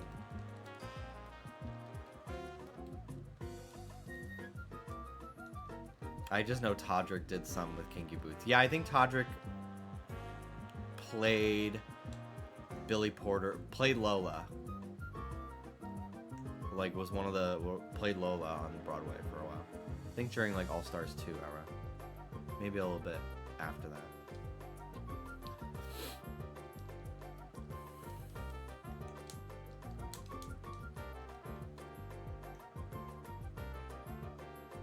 The Oscar noms came out today. Emilia Perez is nominated for 13 awards and no one likes it. That's wild. That's so wild. I've been hearing that... I say that as if, like, I've had someone tell me or I've heard it in circles. I've seen tweets. I've seen tweets that are saying that they have heard rumblings that Demi Moore is now potentially going to win Best Actress because of how impactful her Golden Globe speech was. Which is kind of gaggy. I think Cynthia Erivo should win it. I think she should. Just like that, like for the culture, like that. Like that shit was so, like, that was the thing of the year.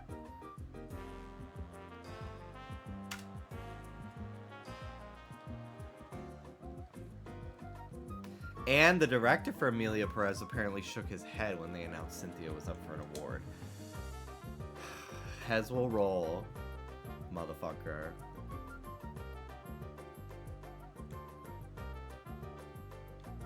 I agree as someone with an extensive knowledge of everything that is nominated. I'm pretending as if I care more about Oscar noms than I actually do. Because I never see, like, that's her line. Thank you, Lizzie, for the 50 months. I never see, like, most of the movies that are nominated, ever.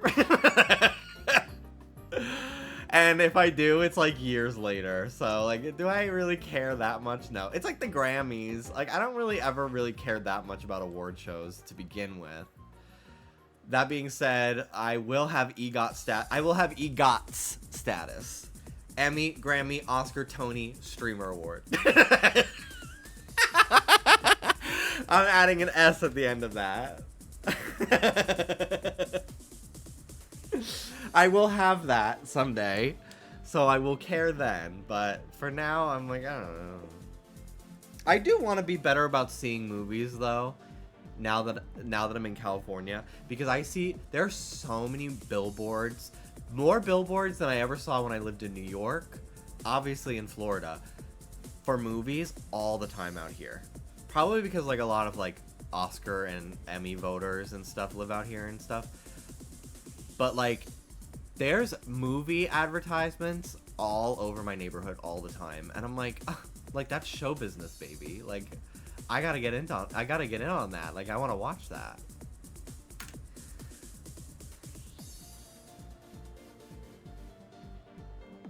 Yeah, you legit live in literally movie land. Yeah, and like as much as like these studio executives are destroying the industry from the ground up, like I love talent and I love art. I would really like for the Marvel Cinematic Universe to fix itself. Because I'm getting Marvel pilled again because of Marvel Rivals. And I kind of want to rewatch all the MCU movies in order on Discord with my friends. Because I think there's a lot of them that haven't seen all of them. And I would like to rewatch them again and see their reactions to things. Because like I need to talk about how Kavanti Hela in Thor Ragnarok is to everyone I know. Like, we moved on far too quickly from her being a main villain in these movies. Like, it pisses me off so much. I still haven't seen Guardians 3, and I would like to see it just because I did like the first two. Yeah, the amount of Y's in that username is hilarious, and you are absolutely a gay person. One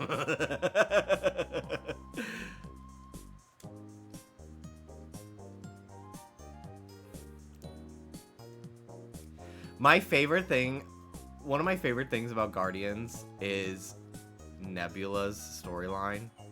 And I also, like, I fucking loved... This is, I guess, a spoiler for Infinity War, but, like, I loved that the ones to survive from the Guardians team for Infinity War was Nebula and Rocket. Like, they barely fucking know each other. And, like, they had to, like, become friends. They basically were bonded via trauma. And, like, I'm pretty sure there's a part where, like, Nebula, like, when she reunites with Rocket or something, after, like, her and Tony come back to Earth together, like, she puts her hand on his back or something like that. Like, I fucking love, like, characters who don't normally interact getting put into circumstances where they have to work together. Like, I just fucking love it so much. Like, that's, like, literally, like, my favorite thing in any fucking media. Like, at any time a story starts doing that shit, I fucking love it. Forced proximity. Yeah, that's a great word for it. When my whole team dies and I have to bond with the one coworker I don't really vibe with. It gives very, like, you got assigned groups at random for a class trip. And then you just end up becoming really good friends with them by the end of the day. Because there's only 2 other people in your group with that chaperone. Samus and Pikachu in Subspace Emissary. Yes! Literally! Peach, Zelda, and Fox and Meta Knight.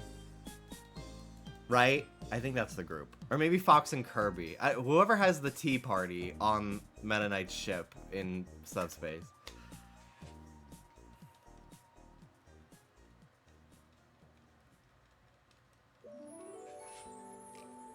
We were watching The Nanny the other day, and Cece and Fran's mom Sylvia were like in a helicopter together.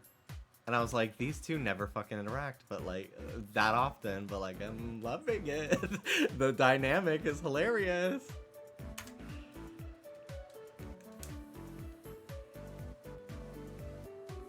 Fox, Peach, Zelda, then Lucario, Meta Knight, Snake, yeah.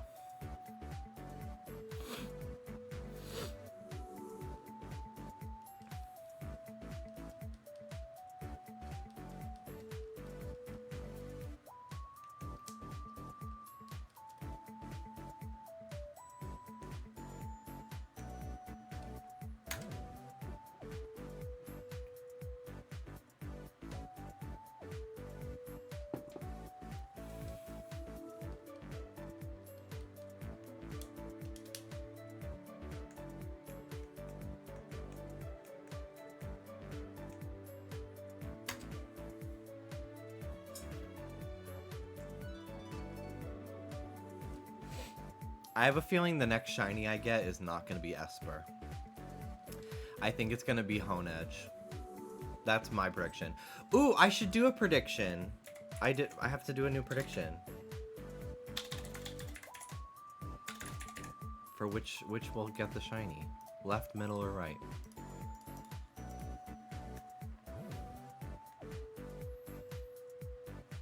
Subspace was the only single-player Smash experience I thoroughly enjoyed. Absolutely. At least World of Light had, like, something. World of Light kind of gave me those kind of vibes with, like, the spirits. Where I was like, fuck yeah, I will put Joan from Animal Crossing in a dojo to train with Charmander. Like, fuck yeah.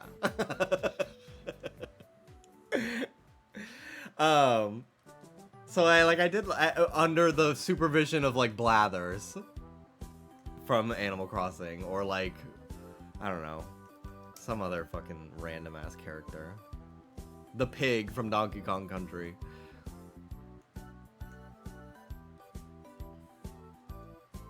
At least the trailers of that era had the vibe of Subspace cutscenes. Yeah. What was the one on the Wii U that was like a board game? That fucking weird ass mode.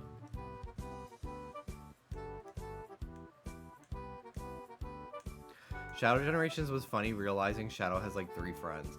Shadow, I love the Murder of Sonic the Hedgehog game. Showing that like Shadow cares about Amy. And they hang out with each other sometimes. There's this thing that the Sonic team does called Tails Tube for the US YouTube channel, where Tails like, it's like he's a VTuber and it's just like very low animation, but like the most insane world building where he like talks about the Sonic universe and shit. And Shadow's like, yeah, me and Amy go to concerts together.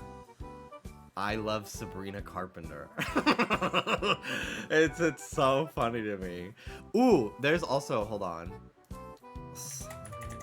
Tails 2.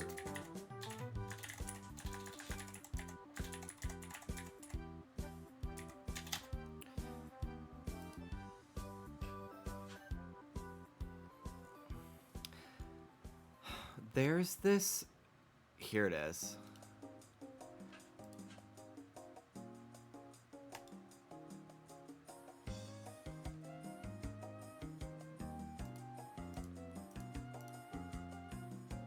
So,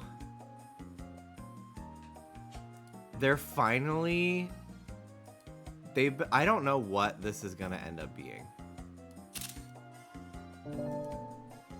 But there was concept art in a in one of the earlier Tales Tube videos, they basically like re-explained like how the Sonic universe works. That like, because like for a while there were no humans anymore, and it was only like furry characters like in Sonic Forces. And they explained that like humans live more on like the mainland, and more animal creatures live in like the islands and stuff like that. So they basically reconfirmed that humans do exist in the Sonic world. And they showed a bunch of art of a bunch of different humans. And this woman with purple hair was one of the humans that they showed. And for like a few years now, we have not known this woman's name. And then recently, she appeared again on this book that Tails owns. And she has a name. Her name is Professor Victoria, I believe. And Tails is apparently a fan of her research. So they're like slowly, secretly building out this random ass character. And I'm so perplexed as to who the hell that could be. Which Sonic character would listen to Lana? Wave the Swallow. I could no, I could see Rouge, definitely. Wave gives more like EDM. Like, I feel like her type of music is like the stuff that you'd hear in Sonic Riders. Like, I think it's called Jungle. I've seen Jungle playlists on YouTube a lot in the last year, and at first I was like, oh, like jungle levels, like Donkey Kong. And then I hear it, and it's like... And I'm like, oh. Not that then, okay. Full name, Professor Victoria. Professor's a beautiful name for a girl.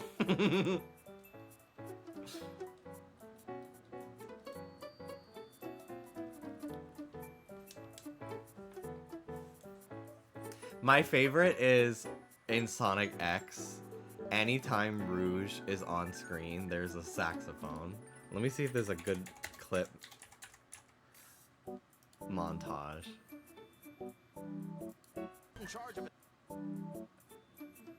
Let's see. Let's see if this is a good one.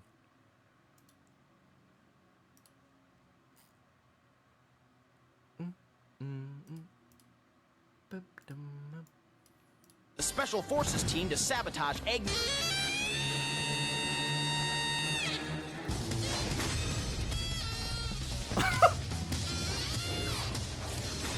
Hurry, set the charge.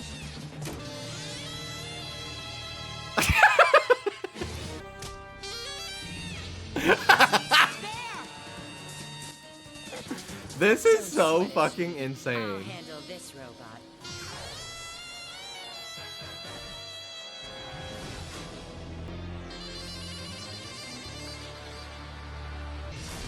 Miss me, Slowbot. But you do know him, don't you? Maybe. How's the generator room right now? There's no... Oh. Eggman must be keeping the chaos.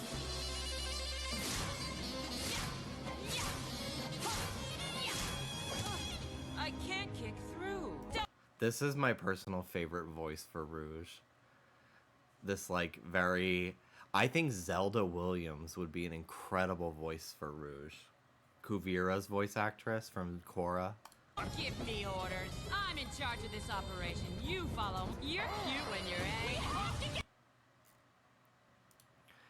Zelda Williams should play Rouge in the movies. I think I've pivoted from Liz Gillies.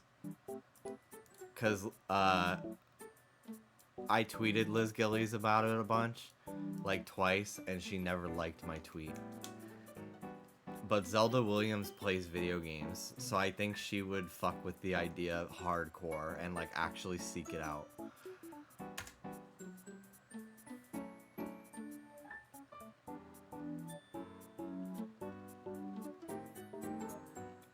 They should just get the girl that voiced Rouge. Pissing all by yourself, handsome? Because what could she possibly be doing to not reply? Exactly, because she was tweeting. She is a Twitter person. Like, girl, you're not that popular. I know you're getting my @ mentions. Absolutely.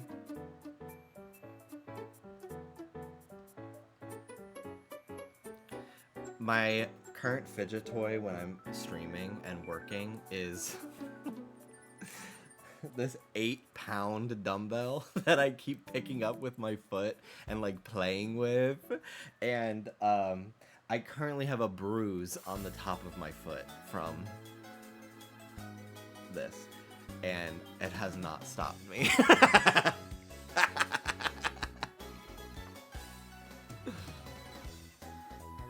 But my fucking legs are getting so strong. Because I'm literally just sitting here. Just going like this.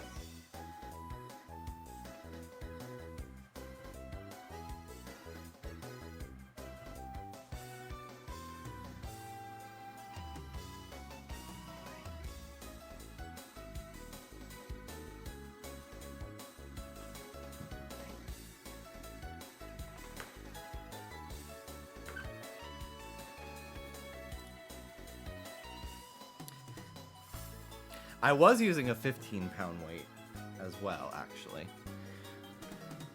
But Dallas has been using it, so.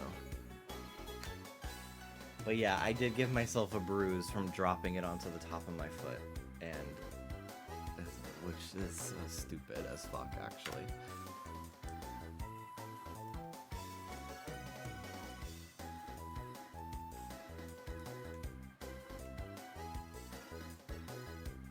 My bagel got a little bit of the cream cheese, or the cheesecake frosting on it.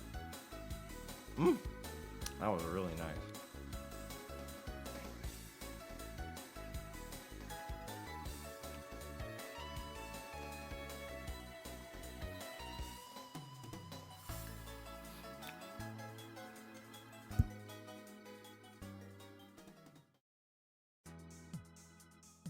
Sorry, I didn't want to be chewing on the microphone. I know people hate that. I certainly do.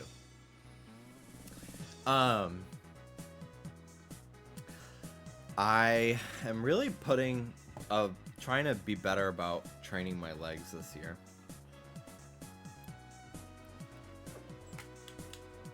Like, I do it, but not consistently enough. And I'd like to be better about it. I just don't find the same, like, enjoyment from training my legs as I do, like, my arms or my chest. So, if I don't go into the gym with a game plan, I just end up doing the shit that I know I like doing. Also, my knees hurt sometimes when I do, like, squats, so. It's just because I haven't done them in a really long time.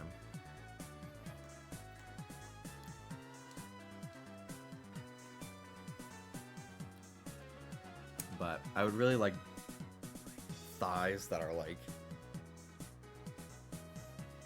you can see the the muscle on them.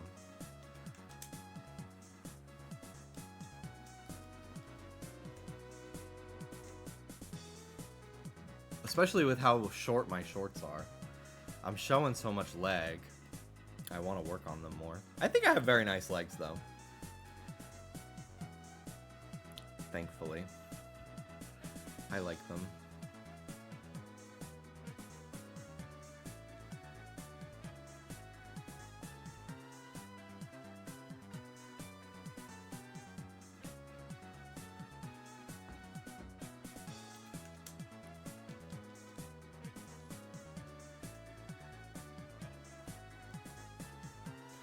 Honedge kind of Leos theme. OMG, I love Honedge now.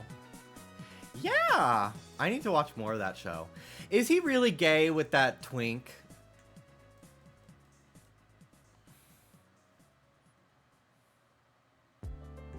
Or is fan art just making me think he is and he's not? I don't think he really has any romance. I'll take that over fucking straight, so. just art. That's what I figured. But I was like, I haven't watched the show in a while. They're still only at 4 party members. I only watched the first 3 episodes. They don't kiss, if that's what you're asking. Oh, I don't need them to kiss, but if it's homoerotic enough, and he doesn't have a female love interest, then by all means. No, but he lives rent-free in that twink's head. Okay. Now you're speaking like a true Fujo.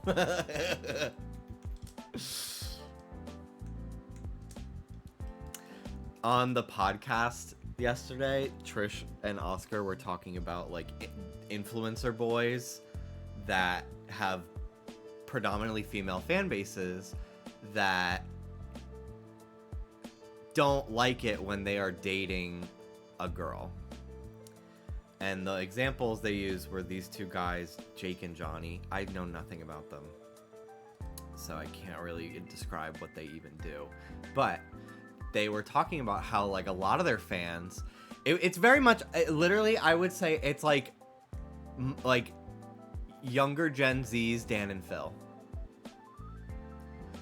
Like, they're 2 boys that are like kind of alternative, that made a lot of content with each other and now like do their own separate kind of stuff, but they have like girlfriends. And even though Dan and Phil are gay now, but they're talking about how like their fans hate that they are dating girls instead of each other. And I was like, I need to be in that room to teach Trisha Paytas what Fujoshi is.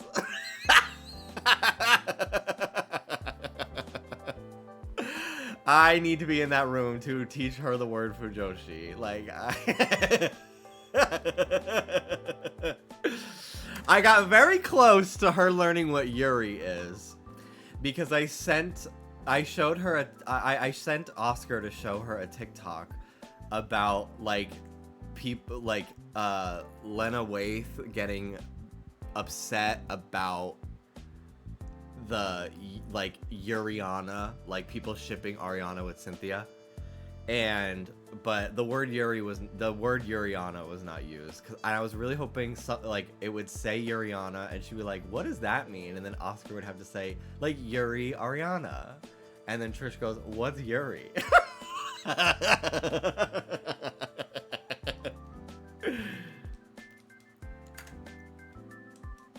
Does she watch anime? No, she does not. I do think maybe if, after another year of working for her, I can convince her to do a Junko and Oshima cosplay. Because she really liked doing the can't wait to meet you, join the animatronic family. She liked doing that TikTok, so I think she would also enjoy doing Junko poses on TikTok.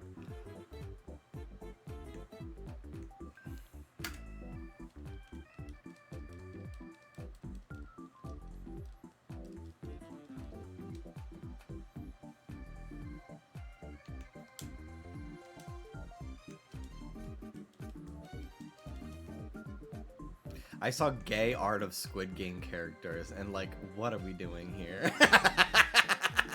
I've still only seen the first episode of season 2. I've just been busy the last few days, so any TV time is in bed, and it's the nanny, because I fall asleep and play my 3DS while watching it, so. But they're looking at each other so lovingly. I ship Umbrella and Star. The director sent like a deep fake of them kissing to the actors. That is crazy. The fact that I don't even know who you're talking about. Are you talking, is it from season 1 or the new season? Because if it's those girls from season 1, I get people shipping them.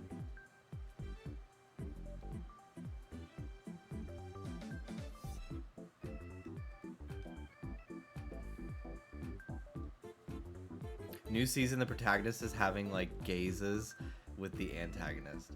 They're looking at each other. Oh my god. That's kind of gay as fuck.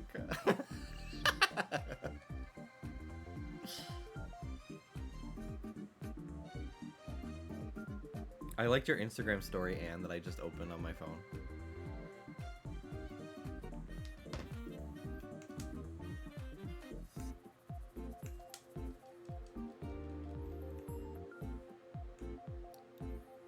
Imagine gazing. Hannibal with that one guy. Okay, but if you actually watch Hannibal, it is so actually almost comically overt how gay that show is. Especially the ending, which I will not spoil.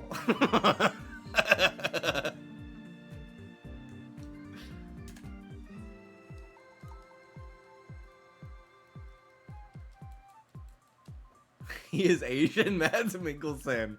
Maybe that'll get Mel to watch it. You know that writer wanted them to kiss so bad. How long till we get a Luigi show? There literally, there is already a documentary that we get advertisements for every time we turn on our fucking like TV in the bedroom, because it's a smart TV. So the home screen is always showing us advertisements, which should literally be illegal.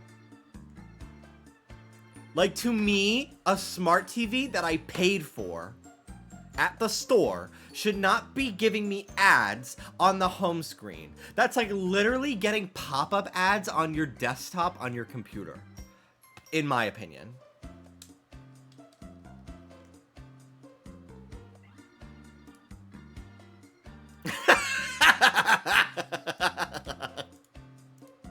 Holy shit. It's the same person. It's the same person. This is crazy. That's so funny. They are both so symmetrical.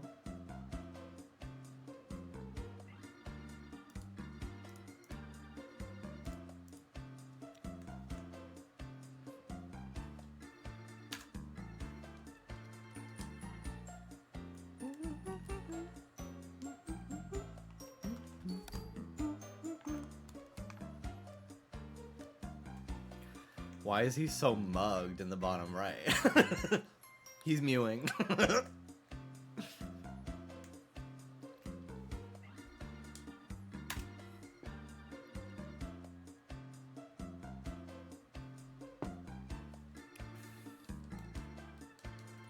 At 1,000 encounters, I'm gonna take a bathroom break.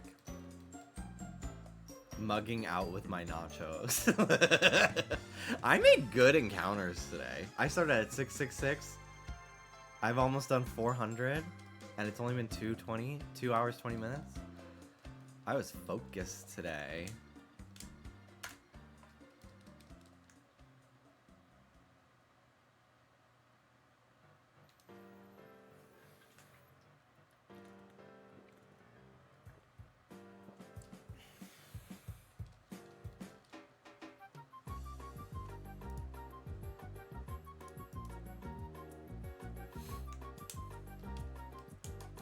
It's so muggy out here. I have that picture of Georges as a sticker on my iPhone. I only have a few stickers. I can show what mine are. They're very odd.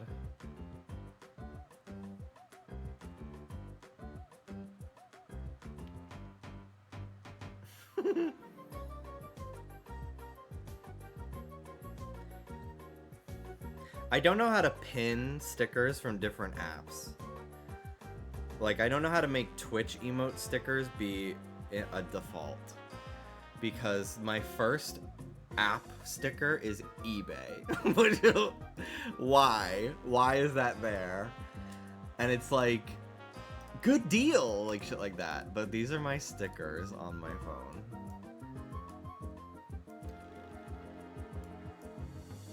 I have Yoshi, bruh Yoshi, which I should make an emote.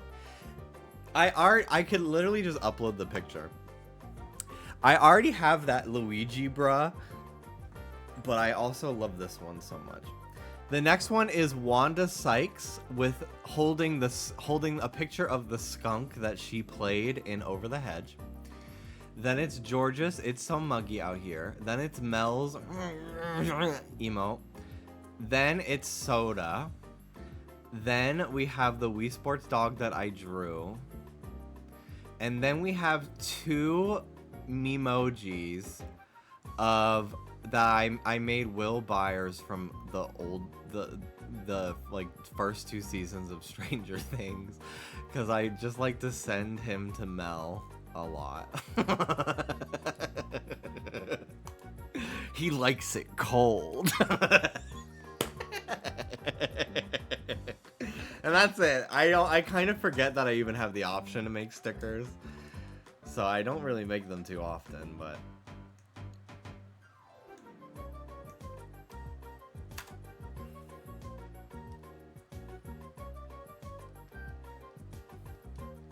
on my old phone, I had a sticker of Cloud dressed as Sailor Moon. I like that. Patreon sticker club. That's such a good idea. That is such a good idea. I do want to like monetize my art more in the new year. Not because I'm like, oh, I need to monetize my hobbies. I'm more just like, I want to like flesh out my characters to be like things that people like think about all the time, you know? So like having a sticker on their water bottle or like on their computer, or like you see Ghosty every day, you know? More t-shirts, not because I really want to make money, because I'm not going to make that much money from them. More just because I'm like, I want people to be like get to show something that they like, you know? Like I want that physical media to exist out there. I often think about doing like a Patreon that people, I don't like a safe for work, but like I pose and show my ass in a cute pair of underwear or something, or like gym progress pics and stuff like that, and like posing videos, because I think that would make good money for me to spend on the like supplements and food and stuff. But I'm not sure if I'm quite at the level of like body confidence. I feel good about myself, but I don't know if I'm quite there yet. Like I do post like flexing pictures from the gym, but like I usually have my shirt on, you know? So I don't know if I'm there yet, but I do like the idea of, because like sometimes I just want to take like a cute pic of my ass, post it the fuck up. But I also wrestle with the, like, I don't want to do anything remotely sexual or like kinky online. Not because, I mean, it would be ridiculous if I had a problem with that. Let's just say that. And I don't. I fully support it. I love that people do it. For me, it's more so, I would really like, I really would like to be a voice actor. I'm like putting the steps to get that happening, get that career path rolling for me this year. I'm very serious about it. And I feel like it is already going to be a struggle enough for me to like get roles because I'm a gay person, let alone a gay person that's like sexually deviant on the internet, you know what I mean? Like I feel like if they don't want to tell me they didn't hire me because I'm gay, so they'll use like my Patreon where I'm in a jockstrap as the excuse instead, you know? So that's where I kind of I'm struggling a little bit with like getting past that, and also like opening myself up, because like I like getting compliments, but there are also assholes out there that would also have not nice things to say about my body as well, I'm sure, and I'm not sure if I'm ready to open myself up to that potentially. So it's kind of where I'm at right now.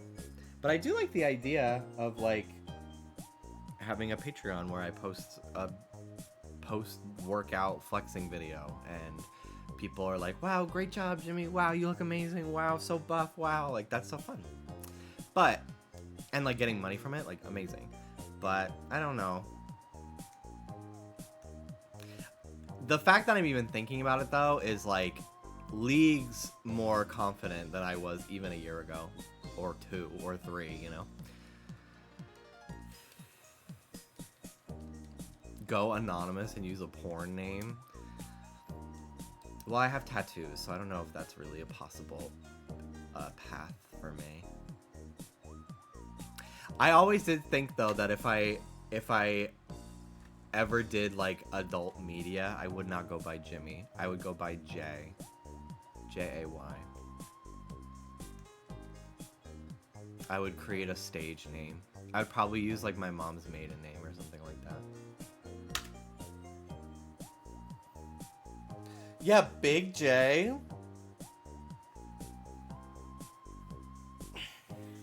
Like, that's fierce.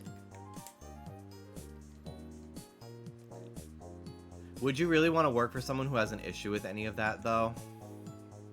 That's true. That is true.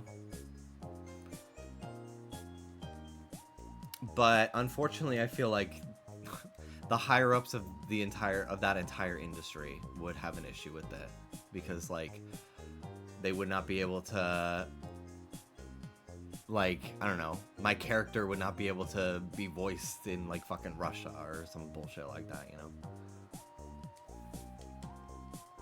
Big J from Pokemon X and Y. I think I'm Lil J on one game and Big J on the other. My duality. Why does Dallas rarely stream? It just hasn't felt like it. He's been getting back into doing ASMR though.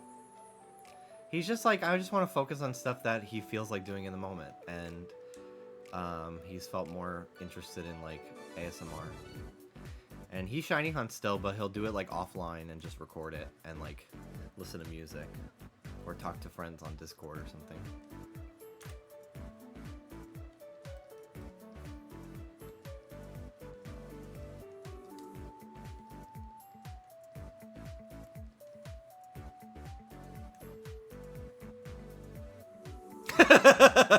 Jimmy, sorry if you get less views tonight. Soda just started streaming. It's okay. I've been preparing him to become a content dog, so you know, it's okay. I'm fine with it.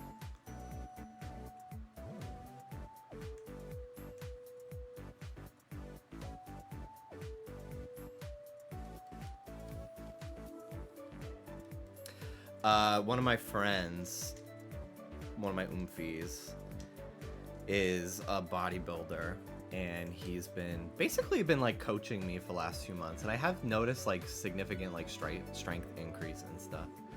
And he told me to buy like a measuring tape to take measurements of like my arms and stuff like that. And I was gagged that when I flex, I've got 16-inch biceps and my chest is 43 inches. I literally thought I had like 13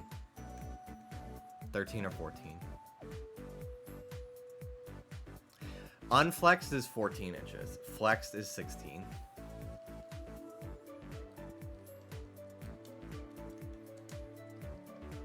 What bra size does that make you?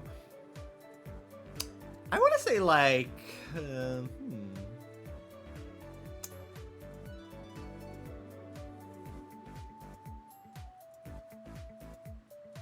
like a B?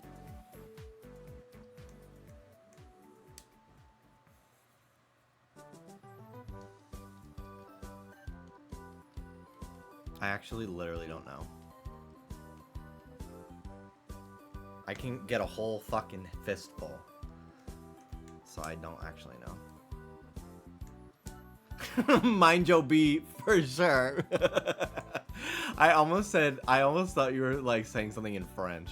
Mijot Fojot.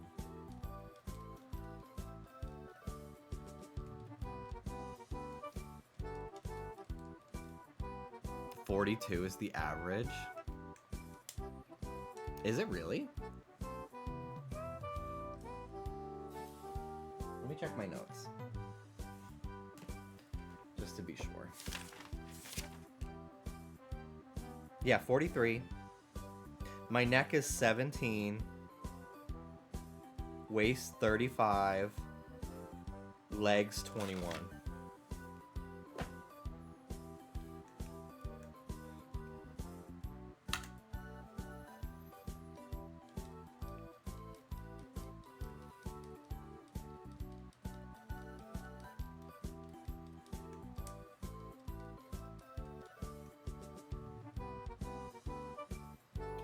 Mean median mode.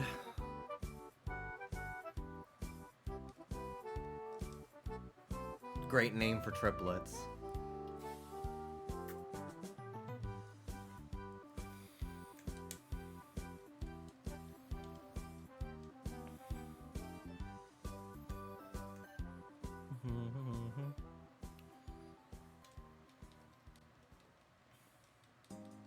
Have you seen that pre-Drag Race clip of Joella doing that reveal? I don't think so. I saw a clip of her performing on a sidewalk in the daytime. I love drag. I love drag queens so much. Like, that to me is star quality. Like, I love it. I fucking love it. And I'd live. Me too! I'd be screaming! I went to a drag show one time. It was like on a Tuesday night, right before Christmas. So it was not, maybe not even Tuesday. It might have been like Wednesday or Thursday. It was like a day that like there's no drag race on. There's no viewing party.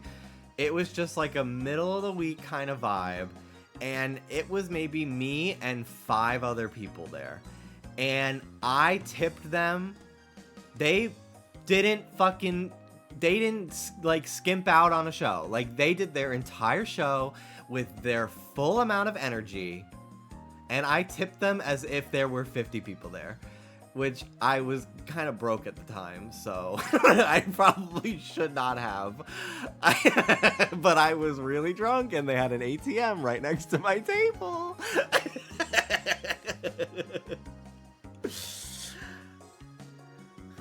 They people went around. They're like, any tip any amount, you can tell us like a song to do. And somebody, I didn't hear, but somebody requested the Pokemon theme song, and I didn't know it was happening. I didn't know that was happening.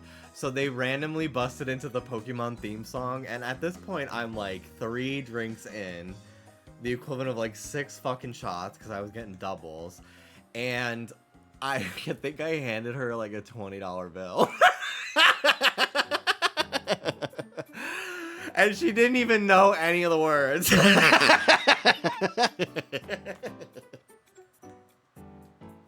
That's the craziest part. And I literally, like, I probably had like $300 in my checking account at the time. I was saving most of my money for the move, so I was really not giving myself a lot of money to spend willy-nilly. I was still living in Florida, and I had gone home to visit at the time, so. Hi, Mel. Hello, hello.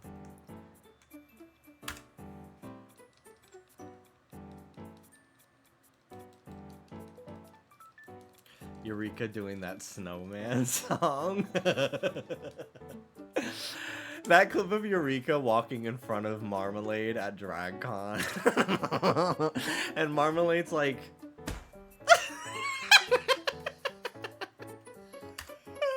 I've loved the like week-long back and forth of like Eureka being happy she did that video with Mistress, and then 2 minutes later regretting it and hating Mistress. Always pissing someone off. Like, I kind of fucking live at just like the never-ending annoyance of this person. It really tickles me.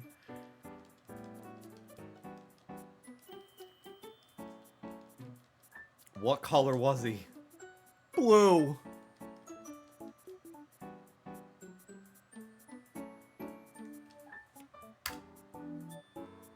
Can I please get a blue layout?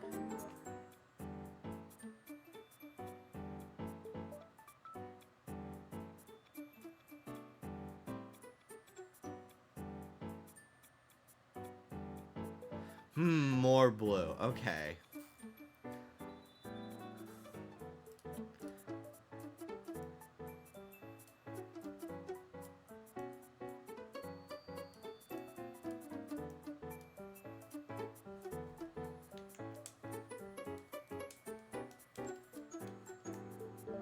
Mucho better, thank you. You spoke like 3 languages in that.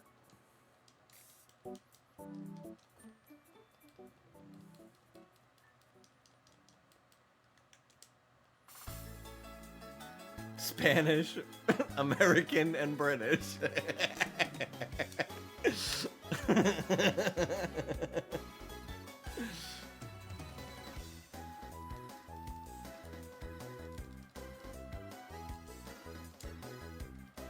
Are alerts still broken? Indeed they are! My alerts are still mismatched.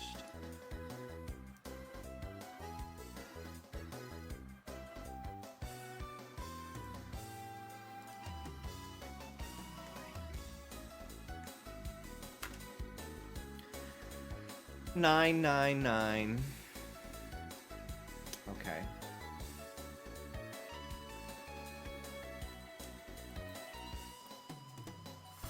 What the fuck is going on here on this day?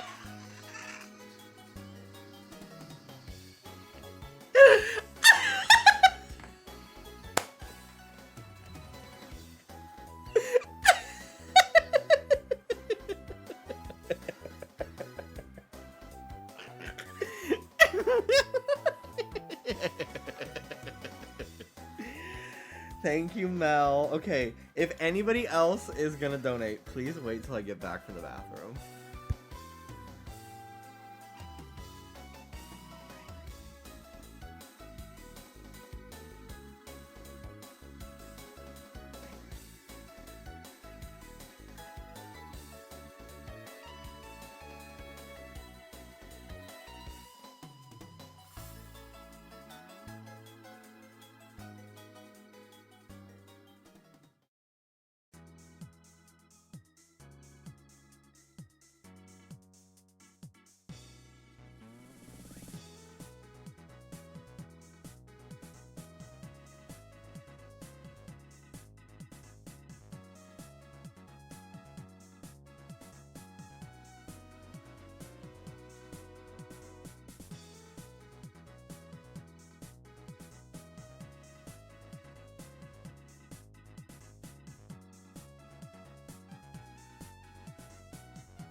Shallow.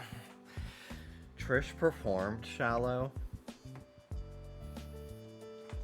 at Trishmas. What the fuck? Why is it? That's so weird. It's only controlling two of the games. Like this? No, your other bottom! Don't you have to be stupid somewhere else? Not until 4. I've not had this problem in a long time.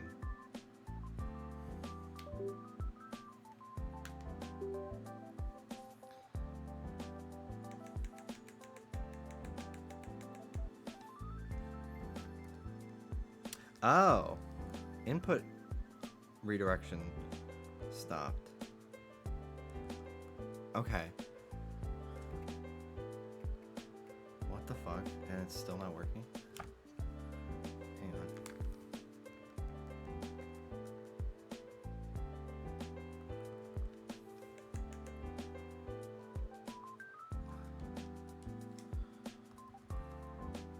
What the fuck? Why is it not working? Hang on, I'm gonna restart the 3DS because it's working on the two other games. And input redirection is on. Let me save and turn it off. That was not very funny. I'm gonna replay it. Where's your mama gone? Where's your mama gone? Where's your mama gone? That's so scary. I'll do one more. Back to the computer. Oh my gosh, I'm such a nerd. Let's see if I got any new comments. Oh man. Okay, good enough. Thank you, Mel, for the $2 more.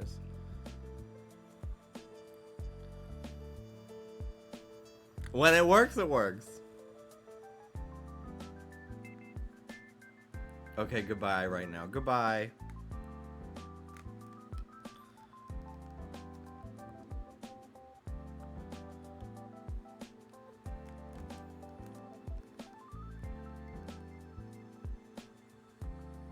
What the fuck? Why is it randomly not working now? The program is open.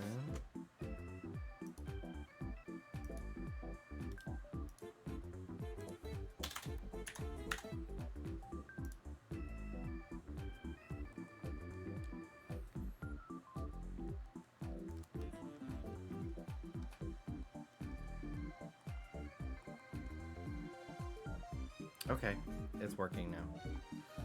Very weird.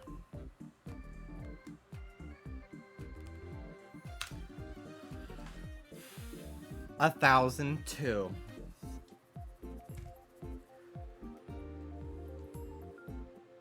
What do you think that they said back in like the year like 1050? Because you know how it's like it's 2025, so we say it's 2020. And as soon as I walked through the second door, I heard the voice of Jesus say, "He loves bananas." Baby Ruby! Oh my god. Oh, I need her. Ruby! Ruby! Ruby! I need ya! You're not Ruby. Hi, Ruby! Oh, I need you. Oh, my girl. Hi. Hi, Scoop. Hi. Oh, my gosh, my girl. My girl. Oh, my baby. Oh, my gosh. Oh, oh my gosh. Hi. Hi, my baby. Oh my god, she's hi baby. Hi my girl. Oh my god, my Ruby. Oh my god. Hi Snoopy. Hi Scuba. Yeah, my girl. My girl. Yes. And soda. And can soda. Thank you, Mandom, for the $2. I appreciate it very much.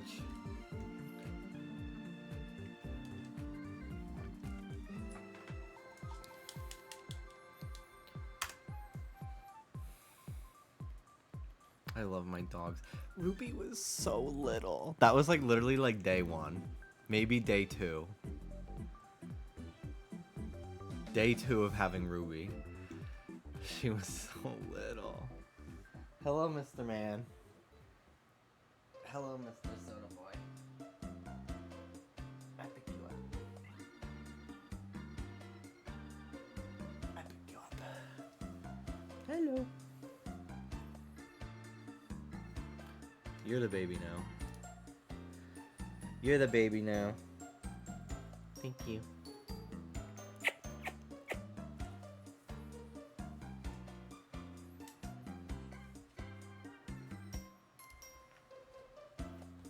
Do you want to lay? Do you want to sit? What do you want to do? You want to sit? Okay. You're so cute. Okay. Hello. Hello. Little guy. My baby boy.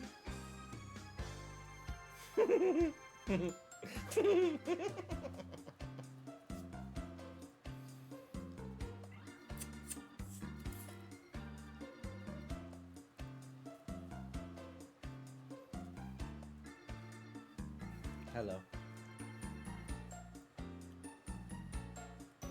And now he lay down. He got that out of his system, now he lay down.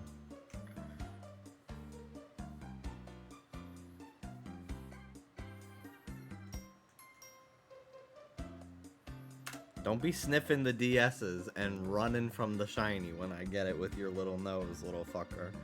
I know your game. I know your sabotage.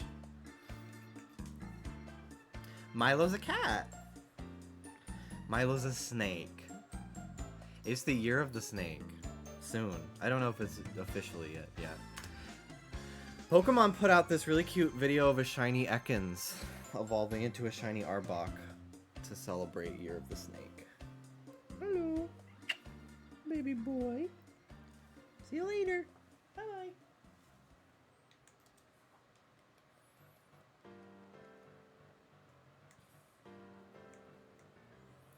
Being born in the year of the snake seems pretty lame.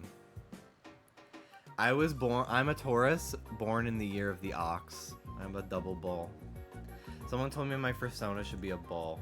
I'm very honored to be in the presence of so many locals.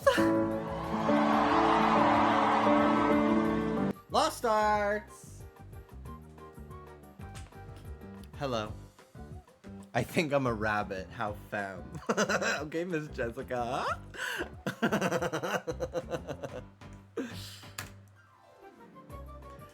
I didn't understand that Jessica Rabbit was not a rabbit. Like, I thought she was, like, hiding her ears under her hair. Like, I didn't understand that she just took Roger's last name. Anyway. Lost Arts. Thank you so much for the raid. I hope you're well. Hope your shiny hoes are doing well. I've been popping off very much lately. This is my first hunt in the last... my most recent hunt was... that took a long time was Squirtle. But even then, that was like 3,000 something. And then I got Fletchling at like 1,000. Bunnelby at like 200. And then I got an Oddish while hunting for Esper. I phased. And I got that at like 579. So I've been sitting pretty on shinies. No, Squirtle. Oh yeah, Squirtle might have been over odds. Maybe it was I thought it was 3,500. I think it was 5,300. I think you're right. What was I talking about? Oh, yeah, so I'm a double bull. And I was told that my persona should be a bull, which I think would be, first of all, hot. But then also, I already have a septum. So, I do want to get like a bigger door knocker septum ring. I don't know if I want to necessarily stretch the piercing, like the hole, or if I just want like bigger jewelry. I like this one though. It's a nice like simple size. It's not as noticeable on camera, but like in person, like I feel like it's like one of the first things you see on my face, which I do like.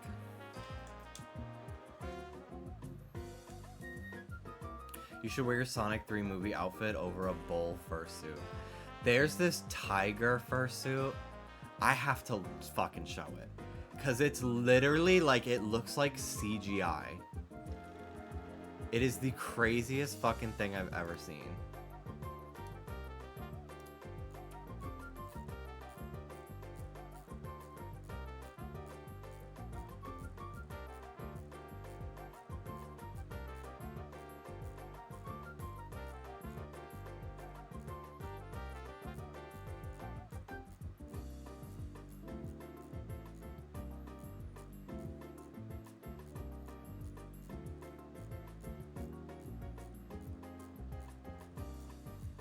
Damn, I'm fucking scrolling. Here it is.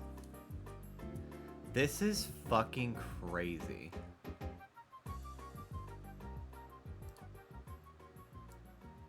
This is nuts, dude.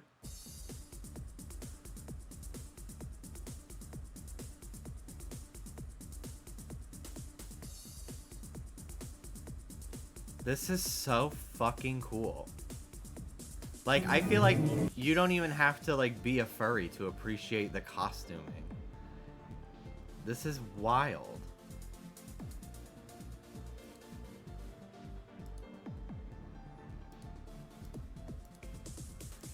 You've convinced me I'll get a nipple piercing. I go in and out of wanting them. I think they would be hot, but then I've heard from people who do have them. Granted, they have like big boobs. What? But their nipple rings get caught on their like sweaters a lot, and I'm like, ugh. Like I couldn't even handle it. My braces got caught on my sweatshirts, let alone my fucking nipples.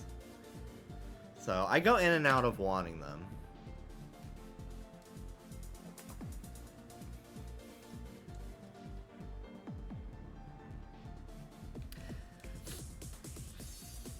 I think I would look really cool with like stretched earlobes, but I like having the option of just like simple earrings. But in the past I've worn like faux plugs, where it's just like a circular stud that's like a circle on each side, and then like it just sits on top of your ear rather than like being a plug. But it looks like a plug, and it's cool. I like those a lot. I'm also, my dogs, I mean, I've literally had my dogs injure me without piercings. I don't need my dog's nails getting caught in my fucking gauge and ripping my fucking shit out. Like, I'm not, ugh, I can't deal with that. But I feel like every single person should pierce their ears. It is such a low level of pain. And the accessorizing possibilities that come with having earrings is incredible. And after a certain while, if you don't always have to have earrings in as well. Like, there are some days where I just don't. I mean, honestly, I haven't in a long time taken my earrings out for more than like a shower or like going to bed, but like, you don't need them. How do you feel about clip-on earrings? I feel like they are painful if they're like cheap and it's pinching. Like, my earrings, I literally, unless I like move and they like wiggle a little bit and touch my face, I literally don't even feel they're there. Same with my septum. I don't even feel it. Like, I don't notice it's there until I, like, wiggle my nose and, like, it pushes against my mustache or something. I don't notice they're there. Which is partly why I think I can tolerate wearing them. I feel like, because I've worn, before I got my septum pierced, I wore fake ones to see if I'd like it. And the pressure of, like, it being clipped onto my nose was so unpleasant. And it made me think I wouldn't like having my septum pierced because I thought I'd feel it all the time. The piercing gun made me cry. Never, ever, no matter what you get done, never let anyone pierce your body with a piercing gun. It is the highest likelihood of your piercing getting infected, it being done incorrectly, and it's painful as fuck. You need to be having them, you go to a tattoo parlor that doubles as a piercing place, or there are just like piercing places, but like typically it's tattoos and piercings. They specialize in both. That's where I've gotten all my piercings done, at tattoo places. And they use a sterilized needle that has never been used on anyone but you. And it's so painless. I guess I maybe have like a high pain tolerance, but septum is supposed to like be pretty painful, and I was kind of shocked at how like not painful it was. I feel like I've had pimples on my back that Dallas has popped for me that hurt more than like them fucking shoving the needle through my literal nose.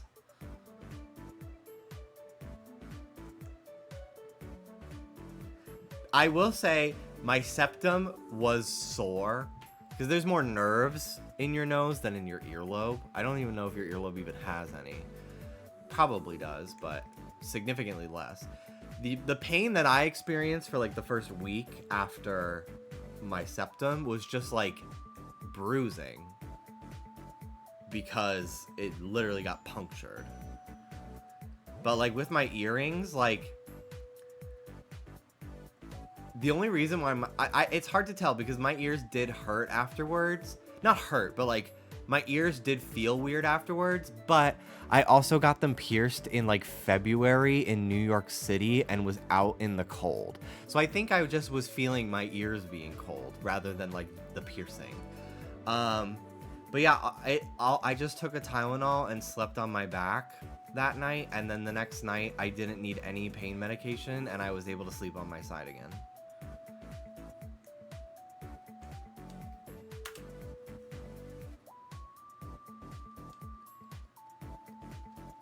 I think I'm gonna get another. The ears were feeling. I think I'm gonna get another tattoo around my birthday. I think that's the plan. I'm gonna get my hair touched up probably end of February because I am like really running out of blonde at this point. Like, especially when you look top down, like there's just so much brown again. And I think this looks really cool. But I'm excited to be fully blonde again. I do like the look a lot. No need to bring me into this. Danny, I just think you would be a sex magnet with earrings. I really do. Not that you're not already handsome, but like I feel like you need I just feel like it would amplify your innate attractiveness that you just have naturally. Like, why stop at a 10? Like, why not reach for the stars? Why not be a 13? Or a 20 out of 10? You know what I mean?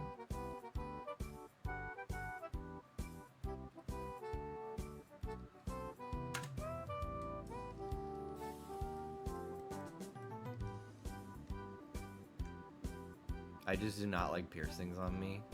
That's fair. Actually, it's not. I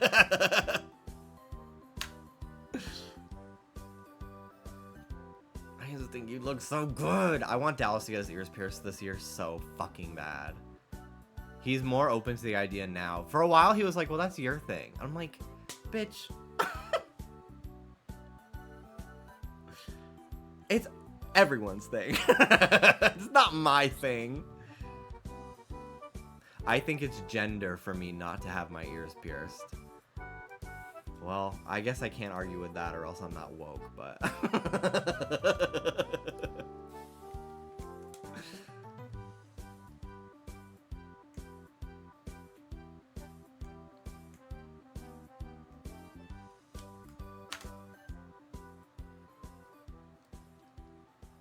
You win with your gay stuff. All right. You win with your gay stuff.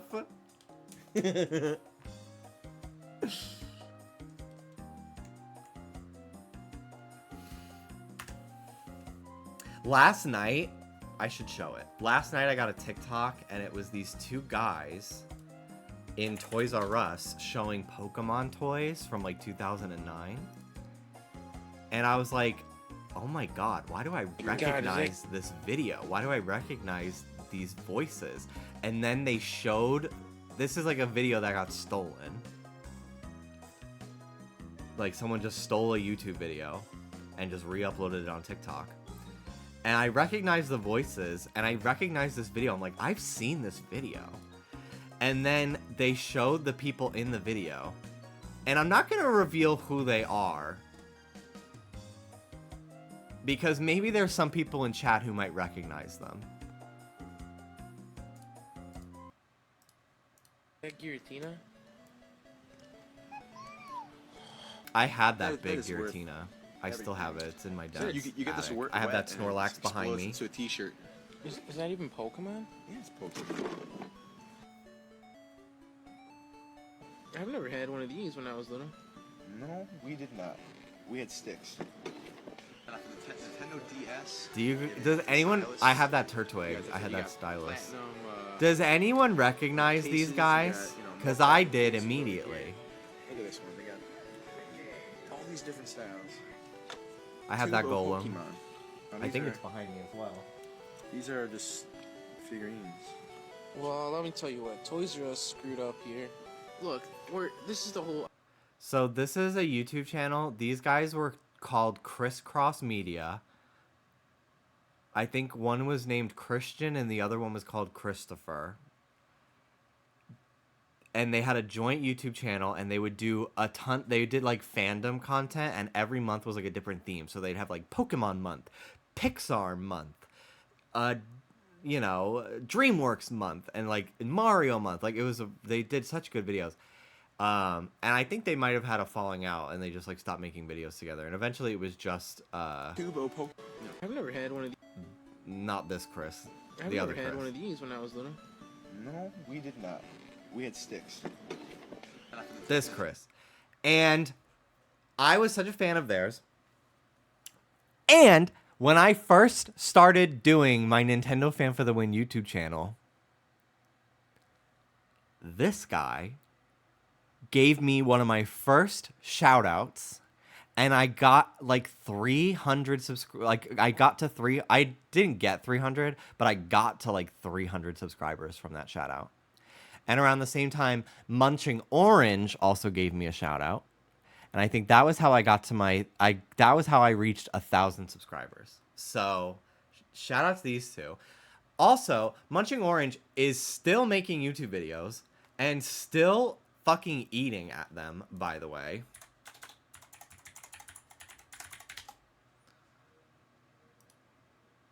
What?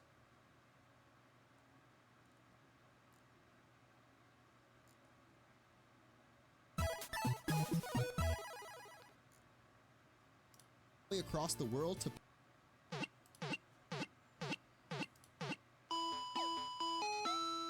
He's still making videos. This has 250,000 views. Like, you better work, bitch.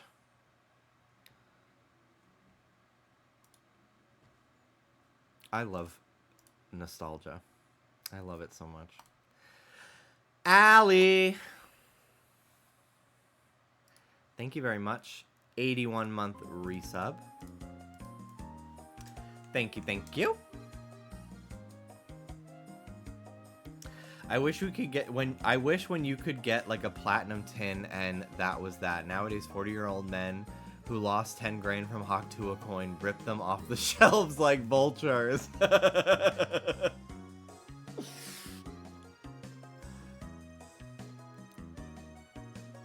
I like when people stick to their passions for decades.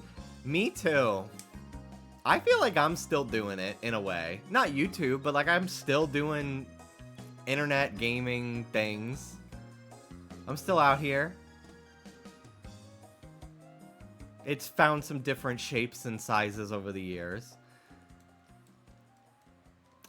Different fonts, but I'm still doing it. I love looking behind me because I don't dare look forward. I love living in the past and also having anxiety about the future, but never thinking about what's in front of me. It's so fun. And thank God, because what would I do without you?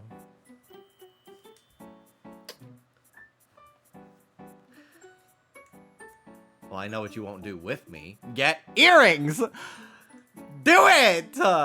Please!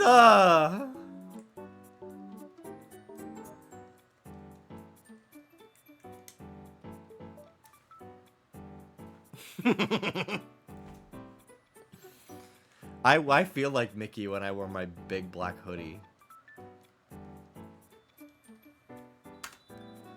Esper's such a stupid fucking Pokemon. I love it so much. It literally looks like that little that vine, I think, of that little girl getting woken up. What? What? And she's got bedhead. Get more piercings. I plan on it. I kind of want my eyebrow pierced. I think that would be hot. I don't know if I could ever do a dick piercing. I can't. I don't think I could ever do it.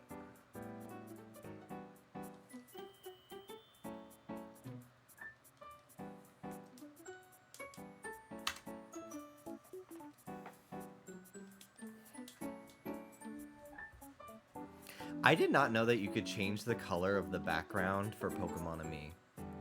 I thought it was just always pink. But each of my games, one's blue, one's pink, and one's orange. So I can tell which one is which when I'm looking at the bottom screen, when I'm setting up.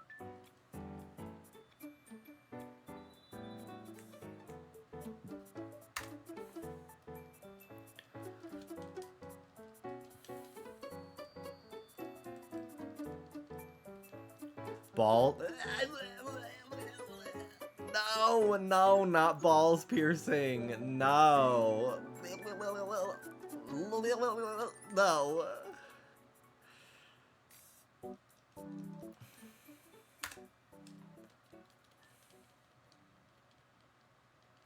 Okay, Yoshi.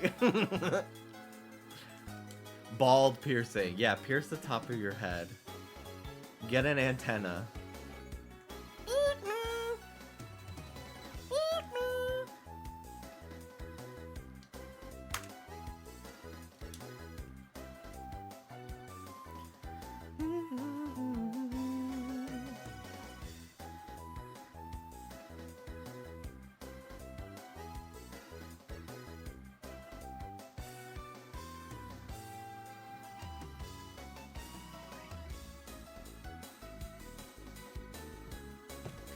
I have entered my rings era. Very cute, very posh. Dallas and I both are like, we need to start wearing rings. I got some rings from my grandmother. She was like, these are some of my rings. Why wait for me to die for you to have them? I was like, true. But I have to get them resized because my fingers are much larger. I don't know where they are. Like, I do know where they are in one of 2 suitcases in a jewelry bag. So, like, I know where they are, but I don't have them to show right now. Wait, did you open the controller? With a hammer. Nothing. Dallas and I have been talking more about marriage. Just because we're like, well, they're gonna take it away. So we should get it while we can. But then we're like, how does this affect how we do taxes and get insurance? And also, like, sorry, I think saying my boyfriend is so much cuter than my husband. Not that my husband is like icky, but it's so cutesy to be like, "Ah, my boyfriend."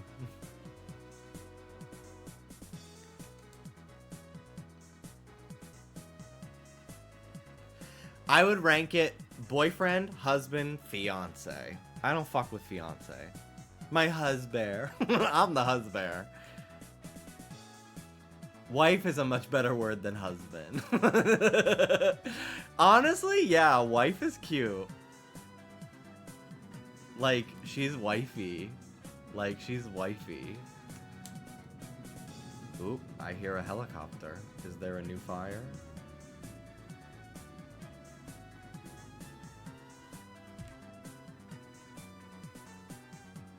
No. Partner at the bottom. I don't love it when cis straight people refer to their partner as partner. I'm like, why are you tricking me? Why are you fucking leading me down this path that leads to an answer I don't like? I hate that.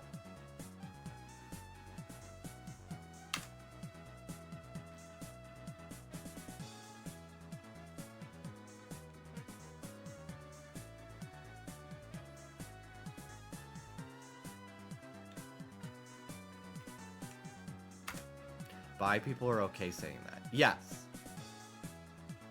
It's literally just like heteros.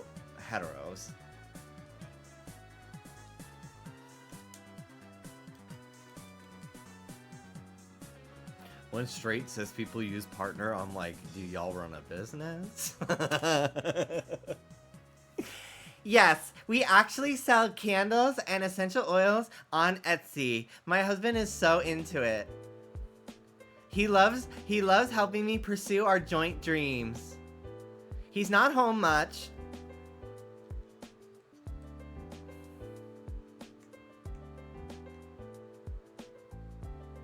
It's gotten to the point where I say partner and people think I have a wife. I still, even in California, sometimes get hesitant referring to Dallas as my boyfriend. Like, sometimes I will say roommate if I feel like I'm gonna get a weird reaction from the person I'm talking to. If they're a stranger, you know.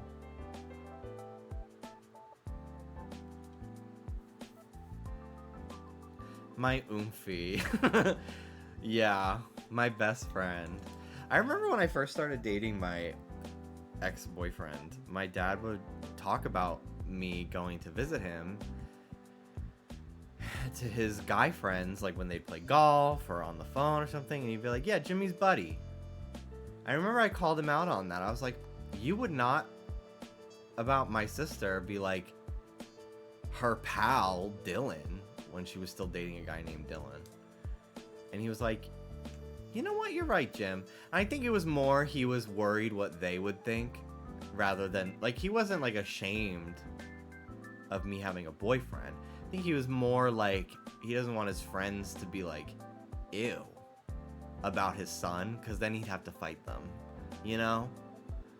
So I think that was more the reason, but it did hurt my feelings, and I told him about that. And when Dallas and I first started dating, and I would go to Florida, I remember very soon after Dallas and I started dating, I remember him saying to his friends, yeah, Jimmy's going to visit his boyfriend down in Orlando. Blah, blah, blah, blah, blah. And I'm like, he listened. And that really meant a lot to me.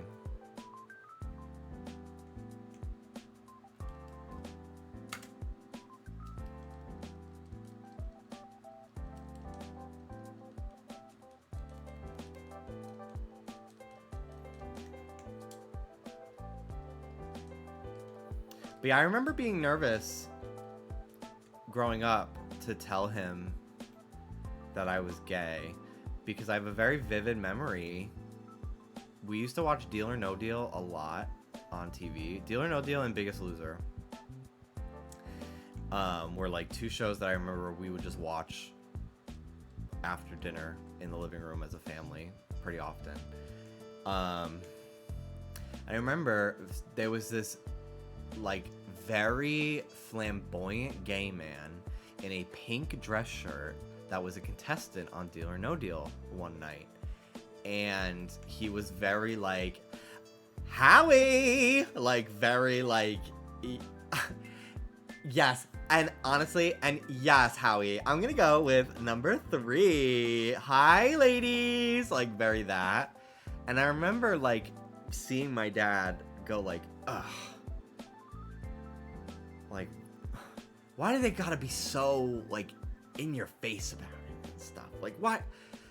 And I saw him have that reaction when I was literally, like, 8. And I thought about it constantly for the rest of my youth. Like, literally until I came out. And I even told him when he was like, why didn't you think you could tell me? I was like, well, this is a exhibit A of why I felt that way. And it's so crazy how, like, something so inconsequential to, like, a parent like that, it literally, like, that was the reason why I was closeted. Like, I was like, well, he had that reaction to a stranger. It's probably going to be even worse to his own son. And thankfully it wasn't. And my dad's come a long way. Like, when I came out, he was like, he didn't really understand it. He was honestly completely shocked, which is crazy to me. And I asked him, I was like, did you ever, like, assume? He was like, I just thought, you know, you were special. And you just kind of did your own thing. You liked being in your room. And I'm like, oh, so you thought I was like, that was your way of saying like, yeah, my son's neurodivergent and does not feel attraction. Meanwhile, I am autistic, but also gay and horny.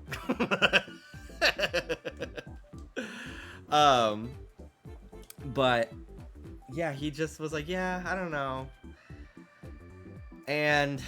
But yeah, my dad is great about it now. Like, I brought him to a drag show for my birthday last year.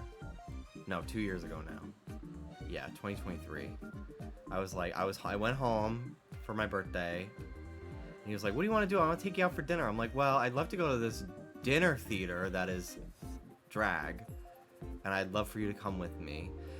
And he was living for the dolls. He was standing up, taking videos on his phone. I can't see.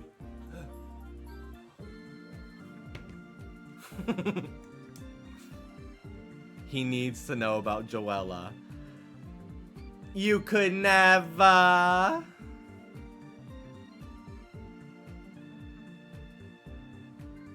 When I started with depression, my mom said, great, she's depressed again, when she thought I couldn't hear, and she changed for the better later, but it sticks with you. It does. It sticks with you forever. Things that traumatized me as an adult, I've tend to been able to get over easier than stuff that traumatized me as a child. There are times where I still find myself getting heated about something that happened to me as a kid. And I'm like, I literally need... That's that fucking TikTok audio that's been going around of like, I need to calm down. She's cheating! She's literally... I need to stop.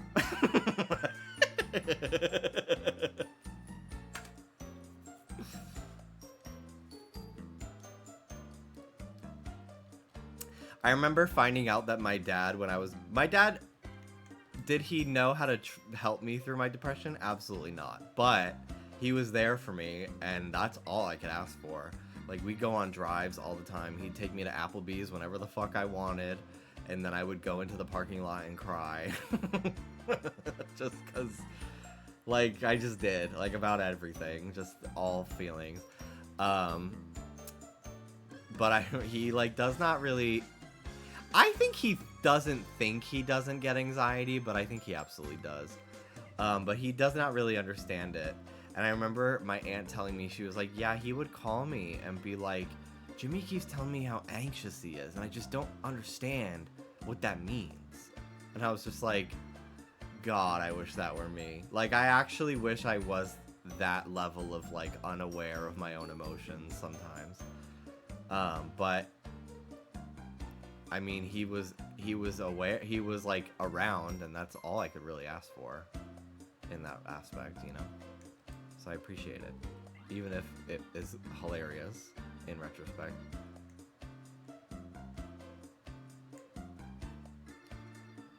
That audio is so playing Splatoon, and remember, they're probably 10 years old. Maybe when the game first came out, but I feel like the only people that are playing Splatoon now are adults that take it way too seriously.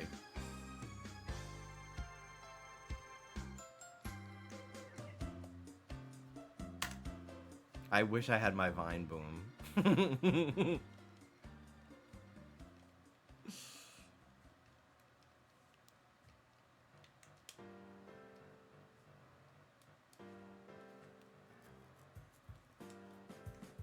Who?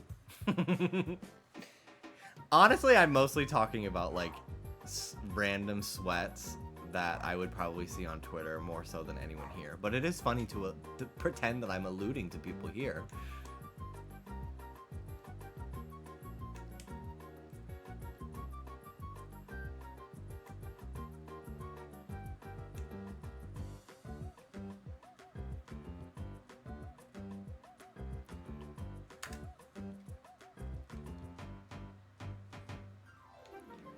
I know movie Shadows from the 70s. Is it ever said what era Normal Shadows from?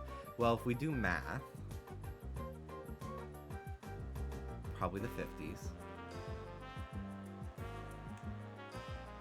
Considering Sonic Adventure 2 came out in 1999, 2001 or whatever the fuck.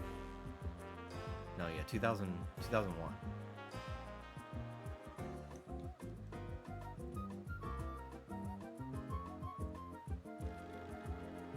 1999 is the first one.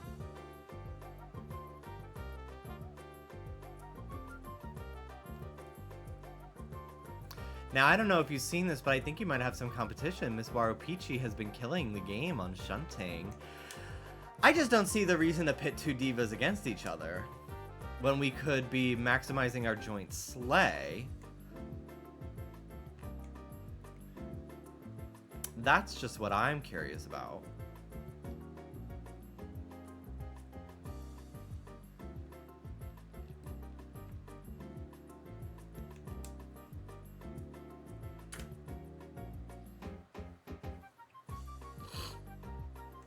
I have this, I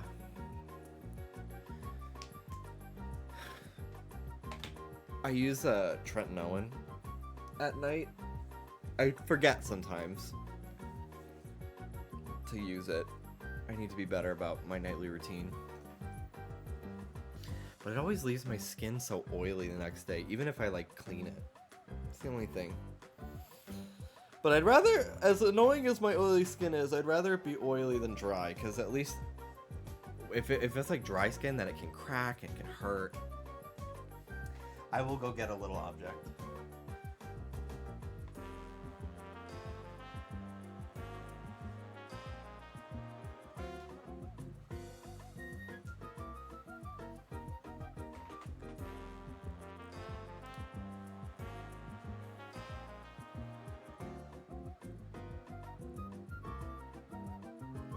Meryl.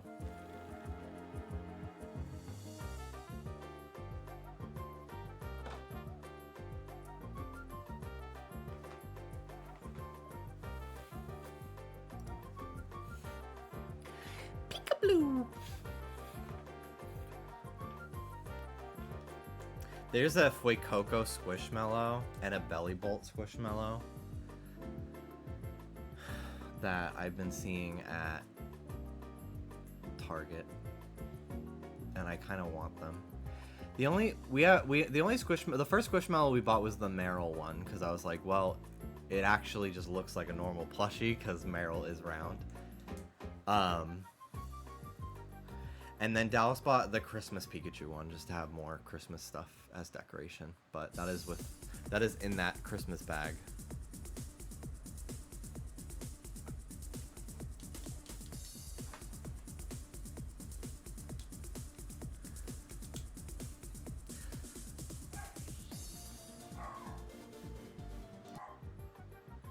this song.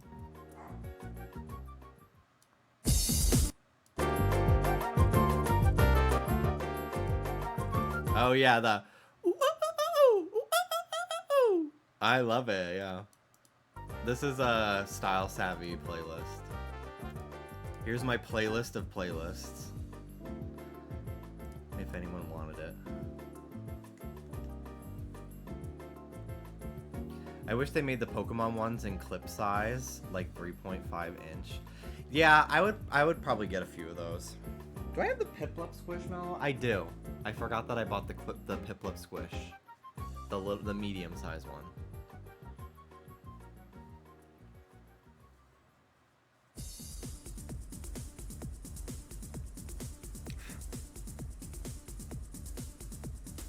Need to clean my glasses.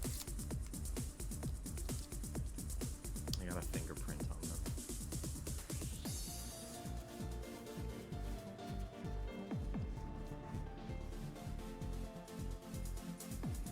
The song that you liked, Mandom, I think is the second to last one in the playlist.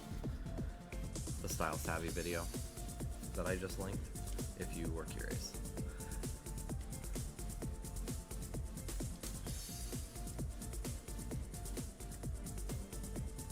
I had the Pikachu one, and over time the black around the eyes just started to bleed, so it looks like I gave him 2 black eyes. Oh my god. I had a Pikachu plushie. It was like a big, fat, old school Pikachu plushie. And his eyes were like buttons, and I could rotate them, which was so creepy. Like I can, because like I would put, so the white part in his eyes I can make cross-eyed, I could make it look 2 opposite ways. I was like, this is too much. I gotta not be doing this. I know the exact plush you're talking about. Yeah. I feel like it's pretty pop. I think mine was bootleg because the mouth was kind of fucked up. I've seen official ones that the stuffing is more even and the mouth is not like all wrinkly. Maybe their parent, like, because I think I got it from a yard sale. I think my grandmother got it for me at a yard sale, and maybe the parent like just sewed the mouth back on poorly. I have so many bootleg Pikachus. Are you still looking for them on eBay? I used to have a bunch of bootleg Pokemon plushies, but then I started to get nervous about like what's in them. Like asbestos or something. I was like, maybe I don't keep buying these shitty 10 for 99-cent plushie bundles on eBay. I was so pissed. There was this woman on Facebook Marketplace that was selling, she had like 6 Webkins, and she was like, I just want them gone. 99 cents for the whole thing. And I reached out to her about them, and then I found out that she lives in Georgia and it was pickup only. I'm like, I'll pay the shipping, like.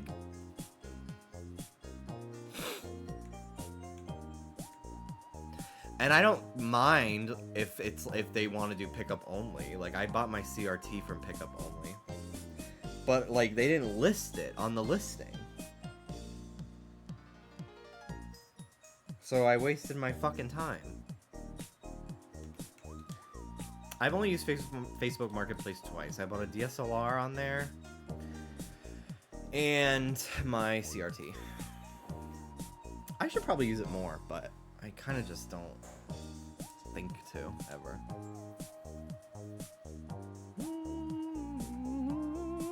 I need to go through my clothes. So many of my clothes don't fit anymore because I'm just so #jacked, #bulked, #brolic. And I just need to declutter. But it's just such a time sink that I've been putting it off for a long time. But then I won't feel as guilty buying new clothes once I've donated my old ones.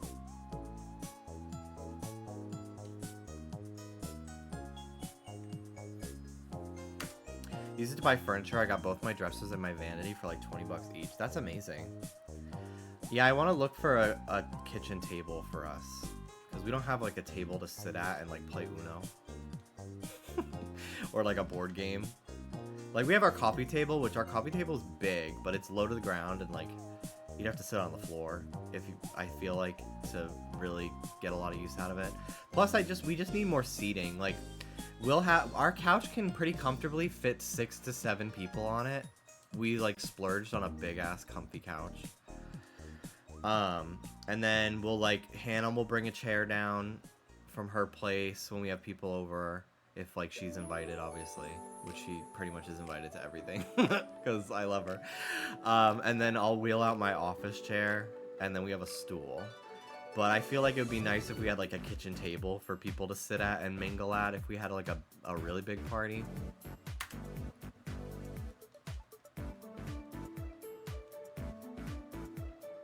I think our next big party will probably be for like around me and Dallas's birthdays because we're only a week apart. My chair has just become a permanent part of your apartment. I will be getting it back once I buy a dining table. I literally was like, I should have just brought it back yesterday when I was going to your apartment. But yeah, of course, if any day you want it, I'll just bring it back up.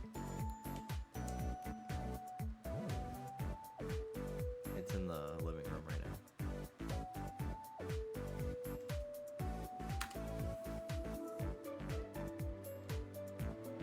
How has it been, your first day with David? Has he even been home? I imagine he's still with his parents.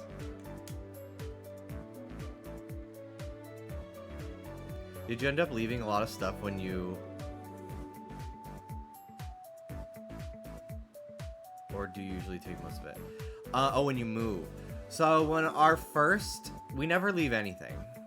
The only time I ever left stuff behind is when I moved from New York to Florida, because like got to leave stuff at my dad's house. But I do need to make a trip and collect some more of my things. But I fit whatever I could that was like necessary in our van that we rented, and then I would like pack an extra suitcase whenever I'd visit home here and there, and bring some like more video games back home or some figures in my suitcase. But I mostly just brought necessities when I first moved. But when we've moved from, we had like a 2-day buffer between our first and second apartment, so we had some time to like move in bits, and we had time to like purge clothes and like throw out stuff that is not good enough to sell or donate, you know. But we did not have like any time at all.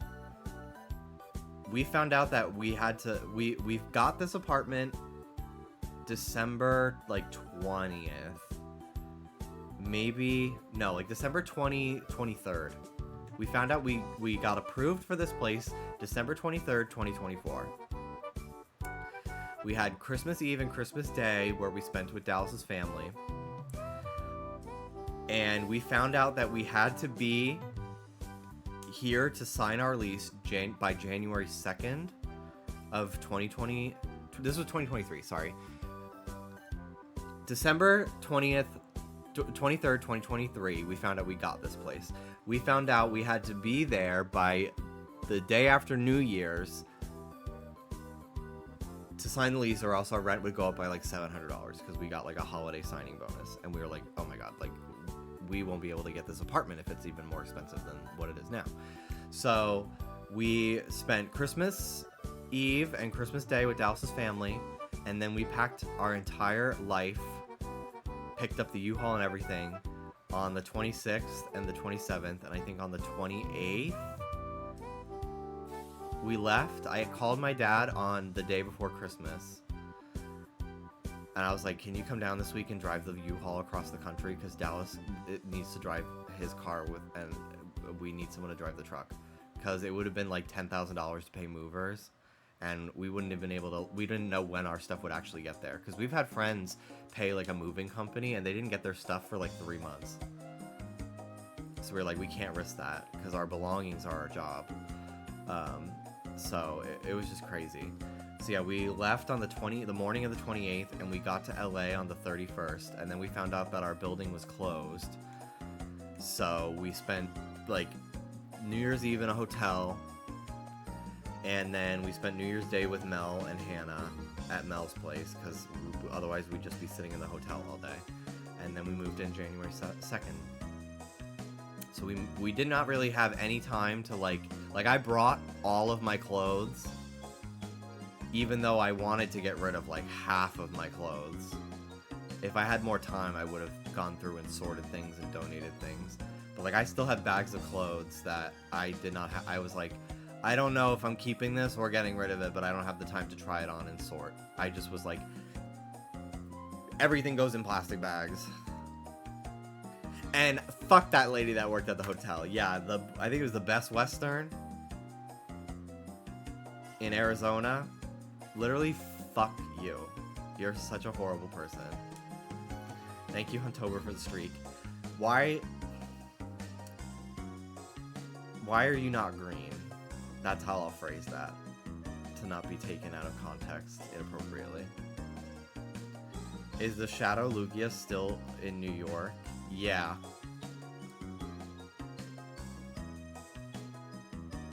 It's in my dad's attic, probably, in a big bag of plushies. I haven't seen it in years, but I know I still have it. Because I'm different. Alright, I'm gonna go for 10 more minutes, and then I will have to end, because I do have to edit tonight. And I actually am streaming longer than I thought I would, because I got in the zone, and I'm just chatting away.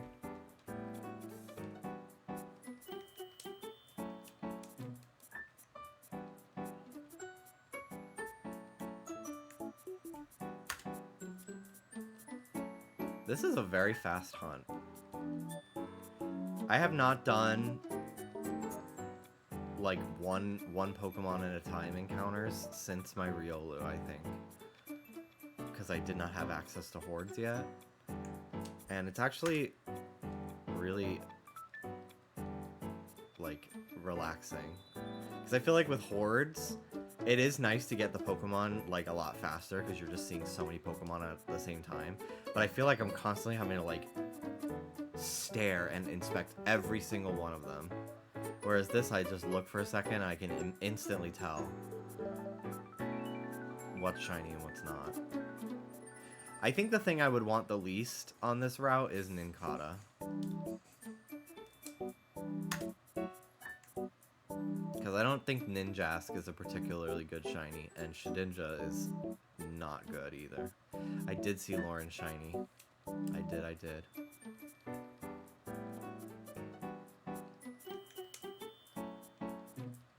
I would like to hunt. I did some hunting on that route, but I did it with the Horde mod, so I got Volbeat and Swirlix. I do want to hunt on that route and get Hoppip and Psyduck as well. I want to say Abra's on that route too, but maybe they're not. Crazy how Hordes don't cause frame drops on 3DS, but 5 Sunflora and Scarlet Violet do. Depends on the Horde. Trevenant and Hawlucha cause lag.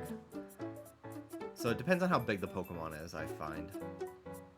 But it's significantly better performance, even with a couple frame drops, than all of Scarlet Violet.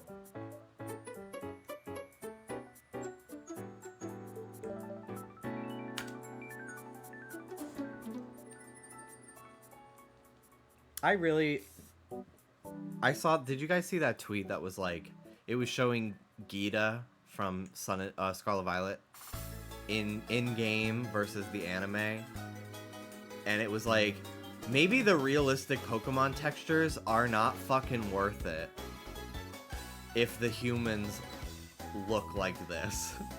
And I was like, thank you, because I don't even care that much for the realistic textures. Like, is it kind of cool sometimes to see, like, Seviper has scales? I guess. But, like, no. I think Pokemon needs to be a cel-shaded game.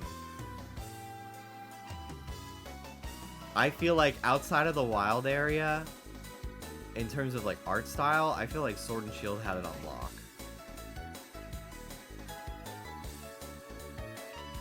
You literally have to be so close up to see the textures. Exactly. Like, I just feel like it's not worth it. Everything just looks like desaturated and kind of lifeless.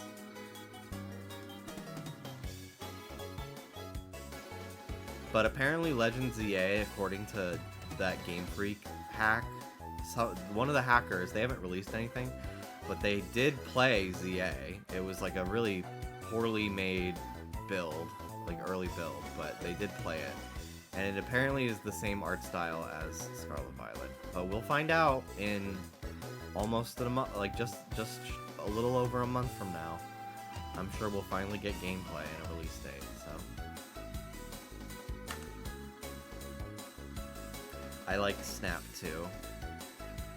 I liked it enough in like for it being its own thing, but I was very disappointed when I saw that they were kind of sticking with that sort of like design for the trainers.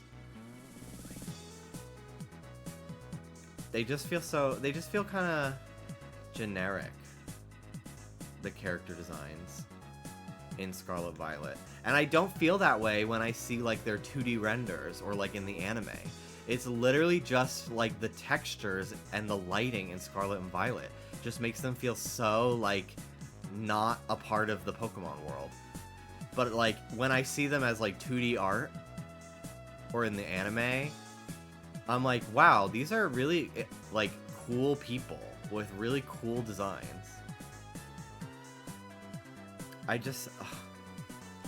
God, Scarlet Violet fucking suck, dude. Like, I get so actually depressed about it, which is so stupid. I'm better now. But when they came out, oh my god. Like, I was actually in disbelief that it finally got that bad. I was so, like, the copium was so fucking real. I was like, there's gotta be a patch. There's gotta be a patch coming. They never fucking fixed that shit.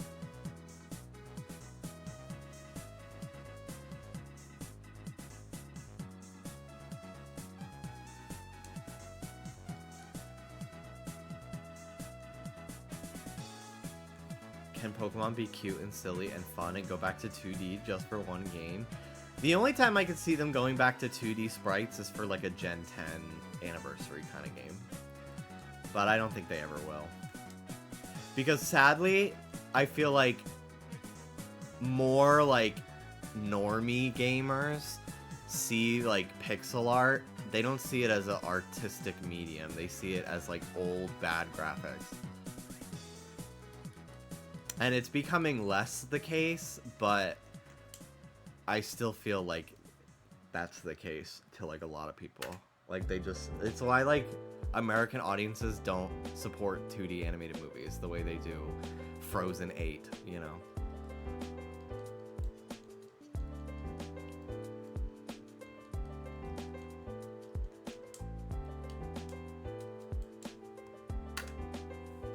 I'm about to rage because I was trying to tell a streamer on Twitch about my Fakemon Wispion, and then I got banned from chat and seeing stream.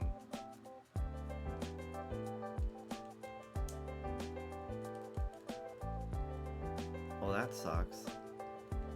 But you're not banned here. For now. Don't push it.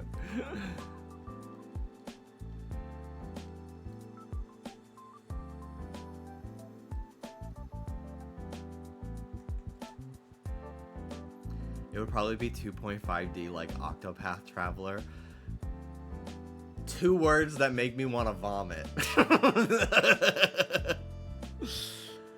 Sentences, 1 sentence horror stories. Pokemon should look more like Octopath Traveler.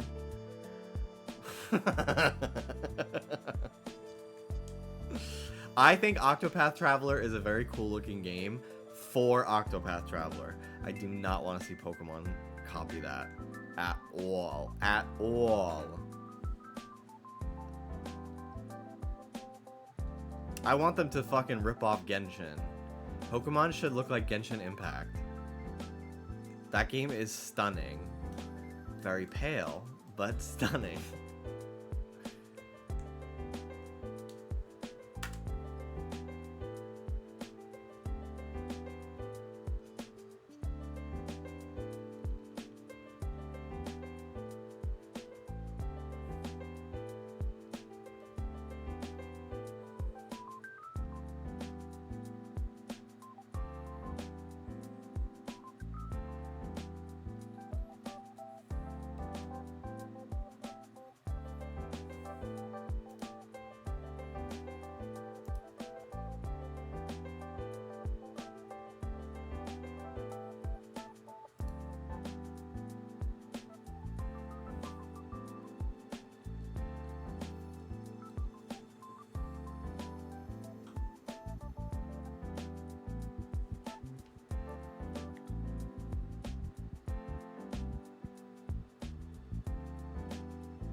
What games are you absolutely gonna play in 2025, like to stream?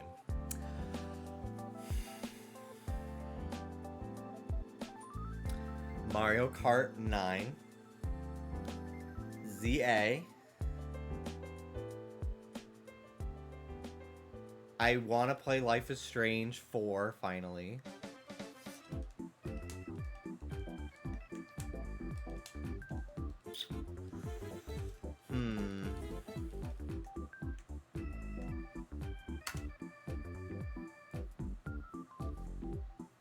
Alright, we're gonna do 2 more encounters and then I do have to go.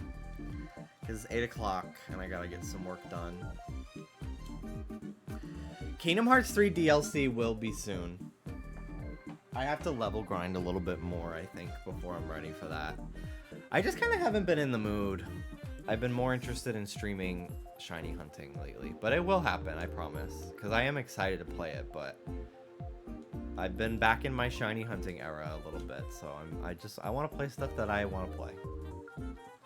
As much as I do enjoy playing things for Mel's amusement. What's the scariest game you played? FNAF 1. It was so, actually so fucking stressful.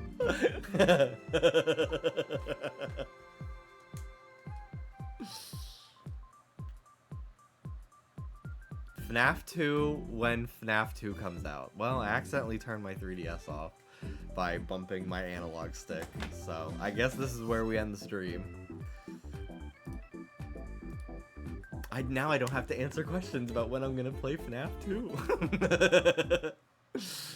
Okay, let's see. Who is streaming today?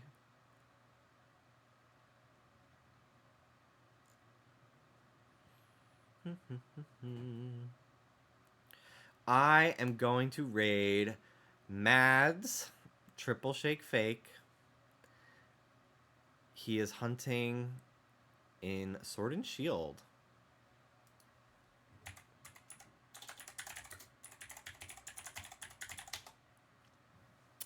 Take care of yourselves, guys. Looks like they're hunting Toxel. So go hang out with them. Thanks for watching. Love you all.